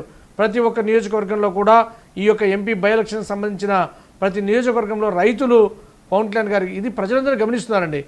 ఇందాక చెప్పినట్టు మార్పు అనేది ప్రజలు కోరుకుంటారు. మ్యూటేషన్ ఈరోజు గవర్నమెంట్ మీద అత్యంత వ్యతిరేకత ఉంది. ప్రజల్లో రౌడీ రాజ్యం వెళ్తుంది అనే ఒక న్యూట్రల్ ఓటర్ ఎవరైతే బహుశా జగన్మోహన్ రెడ్డి గారిని ఒకసారి చూడాలనుకున్నారో వాళ్ళందరూ కూడా ఈరోజు మనం తప్పు చేశాము, ఈ యొక్క ఒక అవకాశం వస్తే ఖచ్చితంగా ఈరోజు జనసేనను అంటే ఓటుకు నోటు లేకుండా 7% ఓట్లు తెచ్చి, మరి ఈ మధ్య పంచాయతీ ఎన్నికల్లో దాదాపు 29% ఓట్లు తెచ్చిన జనసేన పార్టీ పవన్ కళ్యాణ్ గారి వైపు ఖచ్చితంగా ప్రజలు చూస్తున్నారని ఈ పంచాయతీ ఎన్నికలే చూపించాయి. అలాంటిది ఒక్క అవకాశం ఇవ్వాలని ప్రజలు దెబ్బతిన్నారు. ఈరోజు నమ్మి వైఎస్ఆర్సీపీ పార్టీని, జగన్మోహన్ రెడ్డి గారిని నమ్మి నిలువున మునిగిపోయామని రైతులు, భవన కార్మికులు, అలాగే ప్రతి ఒక్క పేద తరగతి వాళ్ళు కూడా ఈరోజు ఎవరు అడిగారా, మేమేమైనా అడిగామా ఇన్ని డబ్బులు ఇస్తున్నామని? కామన్ మెన్ చూస్తే, కామన్ మెన్ ఎవరైతే న్యూట్రల్ ఓటర్స్ ఉంటారో దాదాపు 50% ఓటర్లు ఉంటారు ఎప్పుడు న్యూట్రల్ ఓటర్స్. ఈ న్యూట్రల్ ఓటర్స్ ప్రతి ఒక్కరు కూడా వేవ్ను బట్టి ముందుకెళ్తుంటారు. ఆ వేవ్ అనేది ఏదైతే హరిప్రసాద్ గారు మీకు ఆ కాన్ఫిడెన్స్ ఉందా?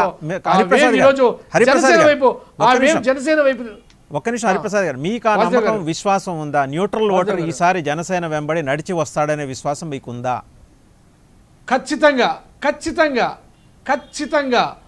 ఖచ్చితంగా ఈరోజు న్యూట్రల్ ఓటర్ ఎవరైతే ఇంతకుముందు ఒకసారి జగన్మోహన్ రెడ్డిని చూద్దామనుకున్నారో వాళ్ళు ఈరోజు జనసేన వైపు పవన్ కళ్యాణ్ గారు. ఎందుకంటే భవన కార్మికుల గురించి ఆ రోజు ఏ ఒక్క నాయకుడు కూడా వాళ్ళ సపోర్ట్ చేయలేదు. అటువంటిది విశాఖపట్నంలో మీరు చూశారు, భవన కార్మికులు సమ్మెగా పవన్ కళ్యాణ్ గారు ముందుకు వచ్చారు. అలాగే మొన్న నివార్ తుఫాన్ రైతులకు సపోర్ట్ ఇచ్చారు. హరిప్రసాద్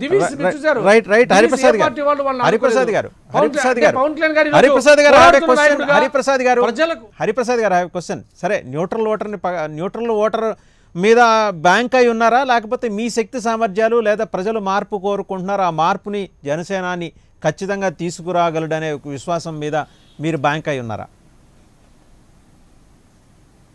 ఖచ్చితంగా నేను ఈరోజు చెప్తున్నాను, డేట్తో సహా నోట్ చేసుకోండి. ఈరోజు ఈ రాబో ఎంపీ ఎలక్షన్ను మేము గెలవబోతున్నాం. జనసేన బీజేపీ కూటమి గెలవబోతున్నాం. ఖచ్చితంగా పవన్ కళ్యాణ్ గారు ఛాయశక్తుల ఈ 7 నియోజకవర్గాల్లో పర్యటించి ప్రజలు ఎవరైతే ఈరోజు మార్పును కోరుకున్నారో మా పార్టీ ఆ మార్పు తీసుకొస్తోంది. ప్రతి ఒక్కరు కూడా గుర్తుపెట్టుకోండి, ప్రతి ఒక్కరు ఈ రోజు హరిప్రసాద్ గారు మళ్ళీ మీ దగ్గరకు వస్తాం. ఒకసారి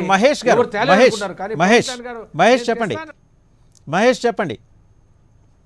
న్యూట్రల్ ఓటర్ ఈసారి జనసేనకి కలిసి రాబోతున్నారనేది Janasena leader PSC member Hariprasad విశ్లేషణ.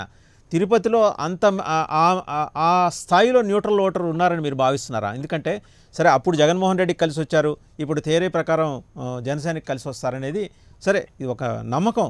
అంటే దీనికి ఏమి ప్రాతిపదికలు ఏమి ఉండవు. న్యూట్రల్ ఓటర్ ఈసారి అటేస్తారని ప్రాతిపదిక ఏం లేదు. బట్ మీకున్న విశ్వాసం ఏంటి? న్యూట్రల్ ఓటర్ ఖచ్చితంగా వెంబడి నడిచి వచ్చే అవకాశం ఉందా? అంటే జనసేన బీజేపీ కంబైన్ అభ్యర్థి వెంబడి నడిచి వచ్చే అవకాశం ఉందా? సార్, మన జనసేన పిఎస్సి మెంబర్ అయినటువంటి హరిప్రసాద్ గారు చెప్పినట్టు 100% సార్ న్యూట్రల్ ఓటర్ అనేవాడు ఖచ్చితంగా ఈసారి పక్క టర్న్ అవుతారు సార్. దానికి రీజన్ ఏంట్రా అంటే, ఎందుకు టర్న్ అవుతారంటే, మేబీ ఇప్పుడు 23 మంది పార్లమెంటు సభ్యులు వైసీపీకి ఉన్నారు సార్. వైజాగ్ స్టీల్ ప్లాంట్ ఇష్యూనేమో వీళ్ళు ఇప్పుడు బీజేపీని మన అక్కడ ప్యానెల్లో ఉన్న సార్ నాకు తెలిసి ఫస్ట్ టైం వైసీపీలో ఉన్న నాయకులు బీజేపీని బలంగా మాట్లాడుతున్న సందర్భం నాకు చాలా సంతోషం కలిగిస్తుంది. యాక్చువల్ చెప్పాలంటే అసలు ఎప్పుడు కానీ వైసీపీ వాళ్ళు బీజేపీ వాళ్ళు చాలా అసలు ఏది మాట్లాడరు, అసలు ఎందుకో మాట్లాడరు. మాట్లాడతామా? మేము బలంగా మాట్లాడతాం. మా బలమైన పార్టీ, బలమైన విధానాలు ఉన్నాయి, బలమైన ఆర్థిక సాంసరావు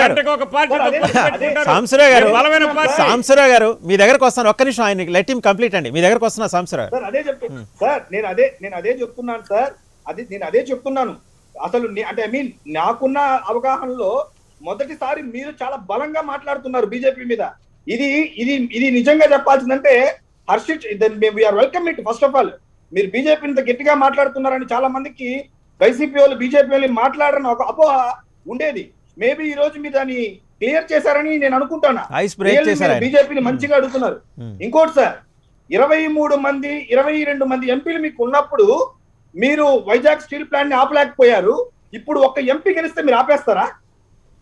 మీరు ఒక ఎంపీ గెలిస్తే మీరు ఇప్పుడు ఆపుతారా? అంటే ఏంటి అంటే 22 మంది ఎంపీలు చేయలేని పని తిరుపతి ఎంపీ వైసీపీ గెలిస్తే మీరు ఆపేస్తారా? లేదు, మీరు అనుకున్న పెట్రోల్ రేట్లు పెరిగిపోతుందని మాట్లాడుతున్నారు కదా, ఒక్క ఎంపీ గెలిస్తే పెట్రోల్ రేట్లు తగ్గిపోతుందా? 50 మంది గెలిచినా ఆపరండి. మీకు తెలుసో తెలియక మాట్లాడుతున్నారు. ఆ జనసేన అభ్యర్థికి చెబుతాను, 14,50,000 ఓట్లు ఉన్నాయి.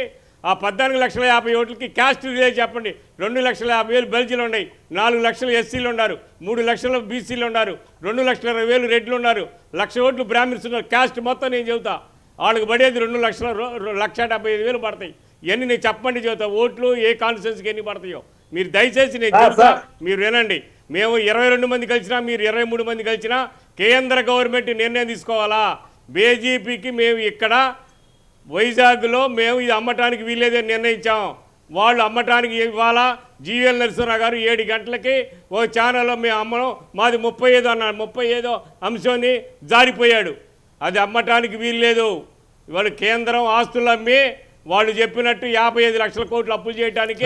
సాంసరావు గారు మహేష్ అడుగుతున్న ప్రశ్న, ఒక్క నిమిషం సాంసరావు గారు మహేష్ అడుగుతున్న ప్రశ్న ఏంటంటే, ఓకే మీరు 22 మంది ఉండి మీరు ఆపలేకపోయారు, తిరుపతిలో వైసీపీ గెలిచినంత మాత్రాన ఆ ఒక్క గెలిచిన ఆయనతో మీరు ఇది ఆపేయిస్తారా ఈ ప్రైవేటైజేషన్ అని? దానికి సూటిగా సమాధానం చెప్పండి. Okay, let him complete. Samsarao garu ఒక నిమిషం, సాంసరావు గారు లెట్ హిమ్ కంప్లీట్, తర్వాత మీ దగ్గరకు వస్తాను. మహేష్ చెప్పండి. సార్ ఇప్పుడు చూడండి, ఇప్పుడు ప్రత్యేక హోదా అని చెప్పిన విషయంలోనూ వైసీపీ వాళ్ళు ఏమీ చేయలేకపోయారు. సో వీళ్ళు ఇప్పుడు ప్రత్యేక హోదా విషయాన్ని చంపేశారు. ఇప్పుడు కేంద్ర ప్రభుత్వం పెట్టిన ప్రతి బిల్లుకి ఎక్కడ సార్ రాజ్యసభలో కావచ్చు, లోక్సభలో కావచ్చు, వీళ్ళు ఇప్పటి వరకు ఒక్క బిల్లును కూడా వీళ్ళు తిరస్కరించలేదు. టోటల్ గా బీజేపీ వీళ్ళు ఫేవర్ గానే వెళ్ళారు, ఒక్కటి కూడా మాట్లాడలేదు. అసలు ఇది పాస్కో ఒప్పందం గురించి కూడా టీవీలో అంతా చూసిందే. జగన్మోహన్ రెడ్డి గారిని 2 సార్లు వాళ్ళు కలిశారు ముఖ్యమంత్రిని.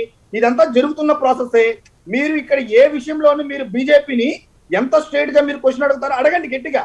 నా పాయింట్ అదే, ప్రత్యేక హోదా ఈ ఎంపీ గెలిస్తే తెస్తారా, లేదు పెట్రోల్ రేట్లు ఎంపీ గెలిస్తే తెస్తారా?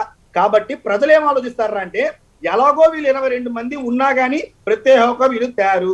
రెండోది ఏంట్రా అంటే, వీళ్ళు ప్రైవేటైజేషన్కి వెళ్ళిపోతున్న కేంద్ర ప్రభుత్వాన్ని వీళ్ళకి ఆపే శక్తి లేదు అని ఇన్ని రకాలుగా వీళ్ళు పెట్రోల్ రేట్లు వీళ్ళు తగ్గించలేరు, వీళ్ళకి ఏమీ చేయలేరనే విషయాన్ని క్లారిటీగా తెలుసుకొని అప్పుడు అవకాశం ఎందుకు న్యూట్రల్ ఓటరు ఒక కొత్త పార్టీకి ఏదైనా చేయగలిగే పార్టీకి 22 మంది ఉన్న బీజేపీ అంటే మహేష్ అవకాశాన్ని ఎందుకు జనసేన మహేష్ గారు ఇక్కడ ప్రశ్న, లాస్ట్ పాయింట్ మహేష్ గారి last point sir. Right sir ఇక్కడ చెప్పండి. ఇక్కడ బీజేపీ వాళ్ళకు కూడా మంచి అవకాశం వచ్చింది సార్. బీజేపీ వాళ్ళు 2019లో నిజంగా ఎలక్షన్ అక్కడ రాజకీయం చేయలేదు. వాళ్ళు అక్కడ రాజకీయం చేయలేదు. 2019లో అక్కడ బీజేపీ వాళ్ళు ఏ రాజకీయం చేయలేదు. మొట్టమొదటిసారి వాళ్ళకి ఇప్పుడు బై ఎలక్షన్స్ లో తిరుపతిలో వాళ్ళకి రాజకీయం చేసే అవకాశం దొరికింది. బీజేపీ వాళ్ళకి రాజకీయ పాఠాలు చెప్పేంత స్థాయి శక్తి నాకు లేదు. వాళ్ళు రాజకీయం మొదలు పెడితే బీజేపీ సీటు తిరుపతి వాళ్ళకి నథింగ్.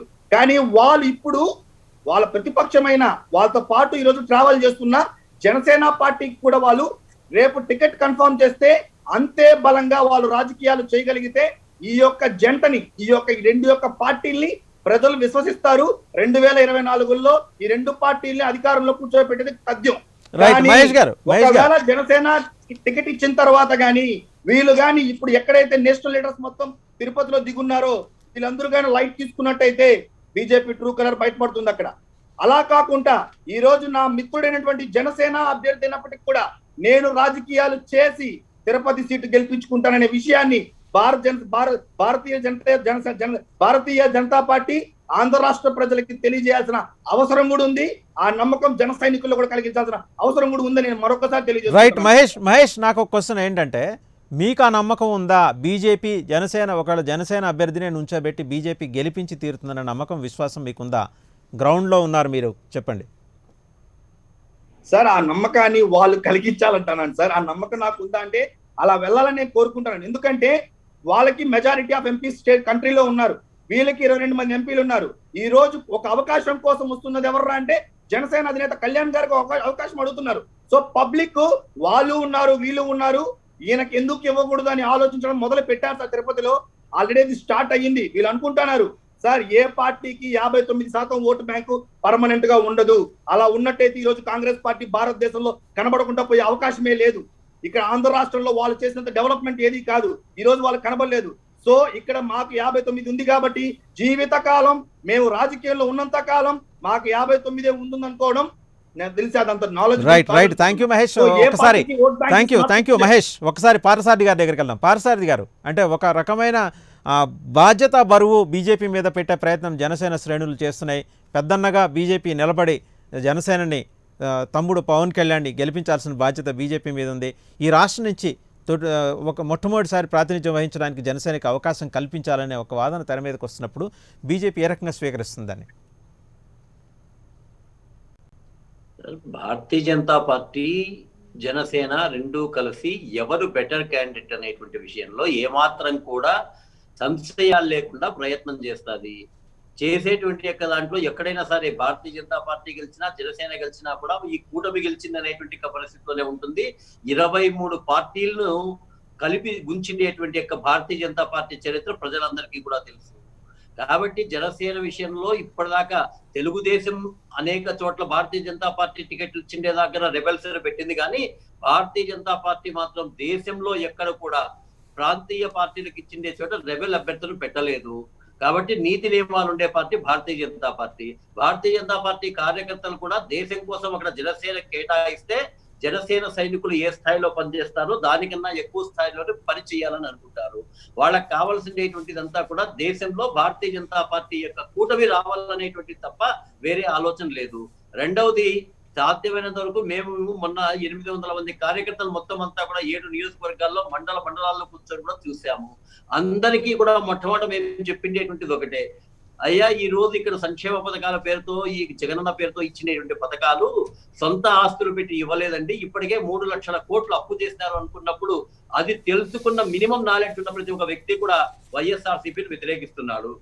గ్రామాల్లో ఈ రోజు వచ్చిండేటువంటి యొక్క ఎన్నికలు అనేటువంటివి లోకల్ గ్రామ సమస్యలకు సంబంధించి వచ్చింది. నేషన్ వైడ్ మాత్రం ఏ యొక్క సర్వే చూసినా దేశవ్యాప్తంగా భారతీయ జనతా పార్టీ రావాలని చెప్పేసి కోరుకుంటోంది. మేము కూడా ప్రజలందరూ కూడా విఘ్నులుగా ఉండేటువంటి విధంగా ఉన్నారు అని చెప్పి మేము భావిస్తున్నాం. వాళ్ళకు విషయాలు తెలియజేస్తున్నాం. కాబట్టి ఖచ్చితంగా భారతీయ జనతా పార్టీ జనసేన కూటమి అక్కడ విజయం వైపు ముందుకు వెళుతుంది అని చెప్పి నేను పూర్తిగా విశ్వసిస్తున్నాను. రైట్ పార్థసారథి గారు, ఇక్కడ చాలా కీలకమైన ప్రశ్న. అంటే జనసేన జెండా మీద జనసేన గుర్తు మీద ఒక అభ్యర్థి తిరుపతి నుంచి లేదా ఆంధ్రప్రదేశ్ నుంచి బై ఎలక్షనే కావచ్చు కాక గెలిచి పార్లమెంట్లో కూర్చోవడానికి ఒక ప్రయత్నం చేస్తున్నప్పుడు, సరే మీ అలయన్స్ పార్ట్నరే, మీ కూటమిలో ఉన్నవారు మీ మిత్రులే, ఒక అభ్యర్థి అక్కడ వెళ్ళి కూర్చొని అక్కడ నుంచొని గెలిచి పార్లమెంట్లో కూర్చోవటం అనేది మీకు సంతోషదాయకమైన విషయం కాదా? ఖచ్చితంగానండి, దాంట్లో అనుమానం ఎందుకు? భారతీయ జనతా పార్టీ, అందుకే నేను చెప్పాను, వాజ్పేయి గారు ఉన్న సమయంలో 23 పార్టీలు మేము కలుపుకుని పనిచేశాం. ప్రతి ఒక్క పార్టీకి మేము మద్దతు ఇచ్చాం. అలాగే ప్రతిపక్ష పార్టీలకు కూడా ఎక్కడ కూడా మా అభివృద్ధి విషయంలో, జన్ధన్ ఖాతాల విషయంలో కానివ్వండి, ఇన్సూరెన్స్ విషయంలో కానివ్వండి, ఎక్కడ కూడా దేశంలో మేము ఎవ్వరికీ కూడా తేడా చూపించడం. ప్రజలు కూడా ఈ రోజు అదే కోరుకుంటున్నారు. ఒక అధికారంలోకి వచ్చిన తర్వాత వీడు నావాడు కాదు అనేటువంటి ఆలోచన చేసేది ఇక్కడ ఉండేటువంటి వైఎస్ఆర్సీపీ పార్టీ, తెలుగుదేశం పార్టీ. అటు జనసేన గాని, భారతీయ జనతా పార్టీ గాని, దేశంలో ఉండేటువంటి వాళ్ళు, గెలిచిన వాళ్ళు గాని, ఓడిన వాళ్ళు గాని, ఏ పార్టీలో ఉన్నటువంటి వాళ్ళైనా అందరూ సమానమైన ప్రజలు అనుకునే ఆలోచన చేసేటువంటిది ఒక భారతీయ జనతా పార్టీ, జనసేన పార్టీనే.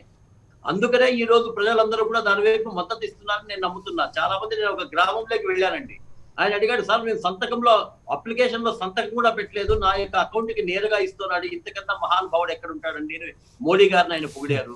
అటువంటి రైతులందరూ కూడా మా వైపు ఉన్నారు. అంతేకాకుండా ఈ రోజు ఇచ్చేటువంటి డైరెక్ట్ బెనిఫిట్ ట్రాన్స్ఫర్ లో మధ్యలో కూడా ఈ రోజులు వాలంటీర్లుగా ఉండేటువంటి వాళ్ళు కానీ, కొంతమంది అనేక రకాలైనటువంటి దుశ్చర్యలు చేస్తున్నటువంటిది కొన్ని చోట్ల జరుగుతుంది. నేను అన్ని చోట్ల అని కూడా నేను చెప్పనండి.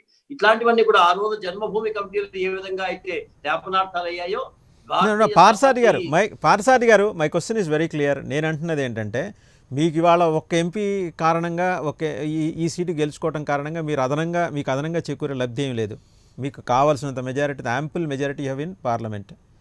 మీ మిత్రుడు, మీ చిన్న తమ్ముడు అనుకోండి పోనీ, జనసేన, తన జెండాతోటి ఇక్కడి నుంచి గెలిచి పార్లమెంట్లోకి అడుగు పెట్టాలని కోరుకోవటం, వారికి ఎలాంటి ఇబ్బంది లేకుండా ఫెసిలిటేట్ చేయటం చేస్తే కనుక బీజేపీ పట్ల తీవ్రంగా పెరిగిపోయిన వ్యతిరేకత ఉంది కదా రాష్ట్రంలో, రకరకాల కారణాలు, స్టీల్ ప్లాంట్ దగ్గర నుంచి ప్రత్యేక హోదా వరకు.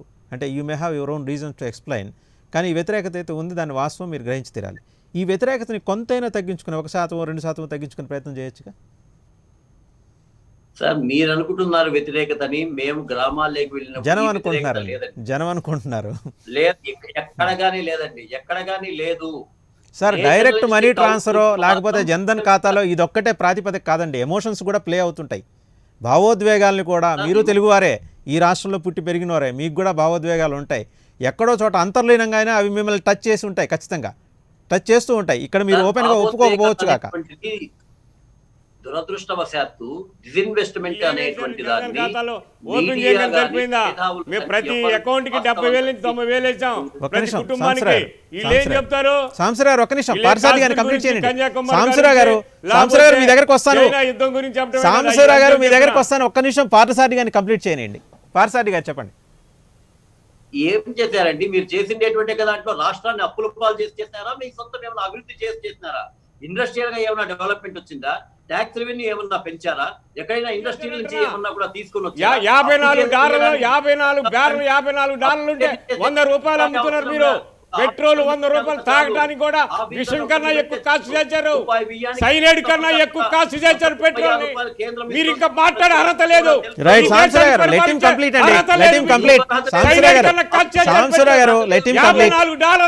సాంబశివరావు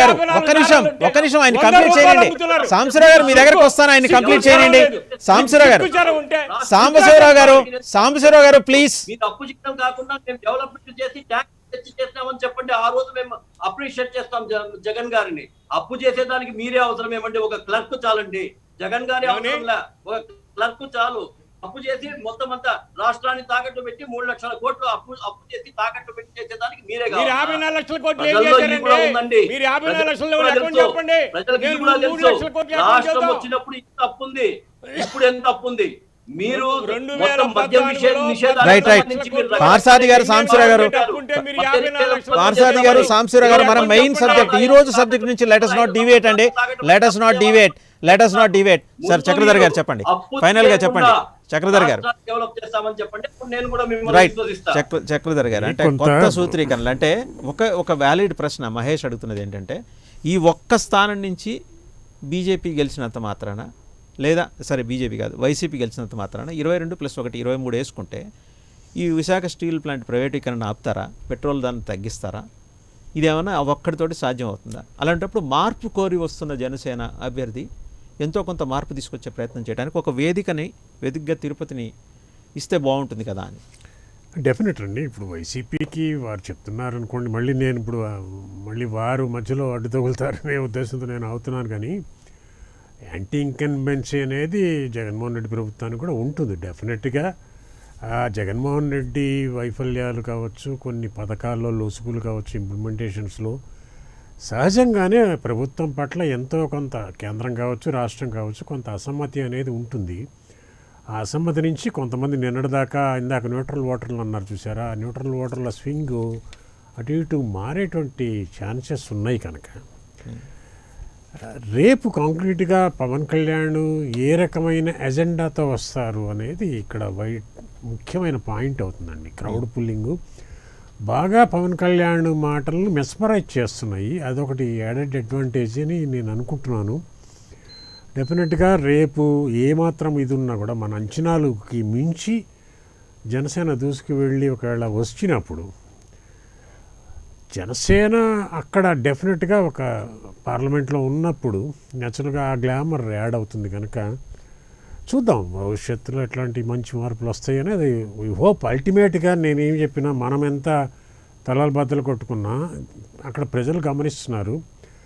డెమోక్రసీలో ప్రజల విష్ అనేది నెగ్గాలి. ప్రజలు ఏ రకమైనటువంటి ప్రభావాలకి లోను కాకుండా, ధన ప్రభావం కావచ్చు, మరొక ప్రభావం లోను కాకుండా వాళ్ళు విఘ్నతతో ఆలోచించి వాళ్ళు ఒక సముచితమైన నిర్ణయం తీసుకుంటారని మనం ఎక్స్పెక్ట్ చేద్దాం. రైట్. హరిప్రసాద్ గారు, డాక్టర్ హరిప్రసాద్ గారు చెప్పండి. న్యూట్రల్ ఓటర్ ఇటు తిరిగాడు, జనసేన వైపు తిరిగాడని ఒక కొత్త థియరీ ఇందాక మీరు ప్రతిపాదించారు. అంటే అంత స్థాయిలో న్యూట్రల్ ఓటర్స్ ఉన్న నియోజకవర్గంగా తిరుపతికి ఏమైనా గుర్తింపు ఉందా? అంటే నేను అనుకునేది ఏంటంటే, అబ్జర్వేషన్ గడిచిన ఎనాలిసిస్ చూస్తే, గడిచిన ఎలక్షన్స్ ఎనాలిసిస్ చూస్తే నోటా ఓటర్స్ అట్లీస్ట్ టర్న్ అయినా చాలు, అది మార్పు, నిజంగా మార్పు ఉన్నట్టే. అంటే నోటా సంఖ్య తగ్గిందనుకోండి, మార్పు దిశగా తిరుపతి ఓటర్ ప్రయాణం చేస్తున్నాడని మనం అనుకోవచ్చు. చూసారు కదా, 1.96% ఆఫ్ ది పోల్డ్ ఓట్స్లో నోటాకి వెళ్ళినాయి. వాసుదేవ్ గారు, నేను ఒక పాయింట్ చెప్తాను. వాసుదేవ్ గారు ఒక పాయింట్ చెప్తాను. రైట్. ఈరోజు ప్రజలు అనేవాళ్ళు ప్రతి ఒక్కటి గమనిస్తున్నారు. ముఖ్యంగా మన రాయలసీమలో మీరు గమనిస్తే పంచాయతీ ఎన్నికల్లో నామినేషన్స్ కూడా వేయనీయకుండా అడ్డుపడ్డారు. యునానిమస్ అనే పేరుతో ప్రజాస్వామ్యాన్ని కాలరాశారు. ఓటరు ఖచ్చితంగా దీన్ని గమనిస్తున్నారు. ఈరోజు ప్రజాస్వామ్యంలో ఉన్న మన రాష్ట్రంలో ప్రజాస్వామ్యం ఉందా అని అడుగుతున్నాను. సాక్షాత్తు దేవుడు వెంకటేశ్వర స్వామిని అమ్మేశారు. స్వామి యొక్క లడ్డూ వడలు ఓట్లకు పంచారు. అసలు ఏం జరుగుతూ ఉంది? 10,000 రూపాయలు టికెట్లు పెట్టి స్వామివారిని నమ్ముతున్నారు. అసలు ఈ డబ్బులు ఏదో శ్రీవాణి ట్రస్ట్ అని చెప్పి టెంపుల్స్ అన్ని డెవలప్ చేస్తామన్నారు. అసలు ఏమవుతా ఉంది? ఆ డబ్బు ఏమవుతా ఉంది? అసలు ఏ టెంపుల్ కన్నా 10 రూపాయలు ఇచ్చారా? ఏ టెంపుల్ డెవలప్ చేశారా? ప్రతి ఒక్కటి ఇవన్నీ ప్రజలు గమనిస్తున్నారు. ప్రజల ఆన్సర్ ఒక ఓటుతోనే చెప్తారు. మొన్న ఈ దౌర్జన్యాన్ని, అరాచకత్వాన్ని, వైసీపీ ప్రభుత్వం చేసిన అరాచకత్వాన్ని ప్రజలు గమనిస్తున్నారు. ఆఖరికి తిరుపతి లాంటి ఊర్లో ఈరోజు మున్సిపల్ దీంట్లో నామినేషన్లు వేయకుండా అడ్డుపడి బెదిరించి నామినేషన్ వేసిన వాళ్ళని విత్డ్రా చేస్తున్న అంటే ప్రజాస్వామ్యం నిద్రపోతుంది అనుకుంటారా? ఓటరు ఇవన్నీ గమనిస్తున్నాడు. దౌర్జన్యాన్ని చూస్తున్నాడు. దౌర్జన్యాన్ని మన భారతదేశంలో ఏ రోజు కోరుకోరు. ఈరోజు వైసీపీ ప్రభుత్వం చేస్తున్న దౌర్జన్యాన్ని ప్రజలు గమనించి ఖచ్చితంగా న్యూట్రల్ ఓటర్స్ ఎవరైతే ఉన్నారో వాళ్ళు జనసేన వైపు చూస్తున్నారు. అదే పంచాయతీ ఎలక్షన్లో మన మార్పు ఖచ్చితంగా. రాయలసీమలో మీరు గమనిస్తే ఎక్కడే కానీ నియోజకవర్గాల్లో, కొన్ని నియోజకవర్గాల్లో సర్పంచులను కూడా నామినేషన్ వేయనీయకుండా ఒక వికృతమైన చర్య ఈ యొక్క వైసీపీ ప్రభుత్వం చేసింది.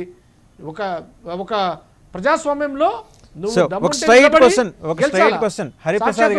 ముఖ్యమంత్రి గారు ఒక సూటి ప్రశ్న. అనార్గనైజ్డ్గా ఉన్న మీ క్యాడర్స్, అనార్గనైజ్డ్గా ఉన్న జనసేన క్యాడర్స్ని వ్యవస్థీకృతం చేసి నడిపించాలంటే ఖచ్చితంగా మీకు బీజేపీ సపోర్ట్ అనివార్యంగా అక్కడ ఉండాల్సిన పరిస్థితి ఉంది. సో మీరు ప్రచోదక శక్తిగా ఉంటారా? మీరు జనరేట్ చేస్తారా శక్తిని? లేకపోతే మీరు బ్యాక్ ఆఫీస్లో కూర్చొని బీజేపీ క్యాండిడేట్ని సపోర్ట్ చేస్తారా? నేను ఒకటి గుర్తుపెట్టుకోండి, మొన్న లాస్ట్ ఎలక్షన్స్లో బీజేపీ మోడీని గెలిపించలేదు, మోడీ బీజేపీని గెలిపించాడు. ఒక క్రేజ్, ఒక లీడర్షిప్, ఒక లీడర్ రావాలని ప్రజలు కోరుకున్నప్పుడు ఖచ్చితంగా ఆ లీడర్ని బట్టి ఉంటుంది. అటువంటి ఫేస్ వాల్యూ ఈరోజు క్రౌడ్ పుల్లర్ మార్పు రాష్ట్రంలో మీకు ఇందాకే చెప్పాను, ఎక్కడ ప్రజలకు ప్రాబ్లం వచ్చినా ఒక జనసేన నాయకుడు పవన్ కళ్యాణ్ గారే కనపడుతున్నారు స్క్రీన్ మీద. దివీస్ అయితే ఏమి, విశాఖపట్నంలో భవన కార్మికులు అయితే ఏమి, తుఫాన్ వచ్చినట్టు అయితే మరి ఎవరైతే నాయకుడు ప్రజల వైపు నిలబడతాడో ఆ నాయకుడిని ప్రజలందరూ చూస్తారు. అటువంటి నాయకుడు ఈరోజు రాష్ట్రంలో ఉన్నాడు. మాకేమన్నా ప్రాబ్లం వస్తే మా జనసేన నాయకుడు పవన్ కళ్యాణ్ గారిని అప్రోచ్ అయితే మాకు న్యాయం జరుగుతుందని మీరు నమ్మరు.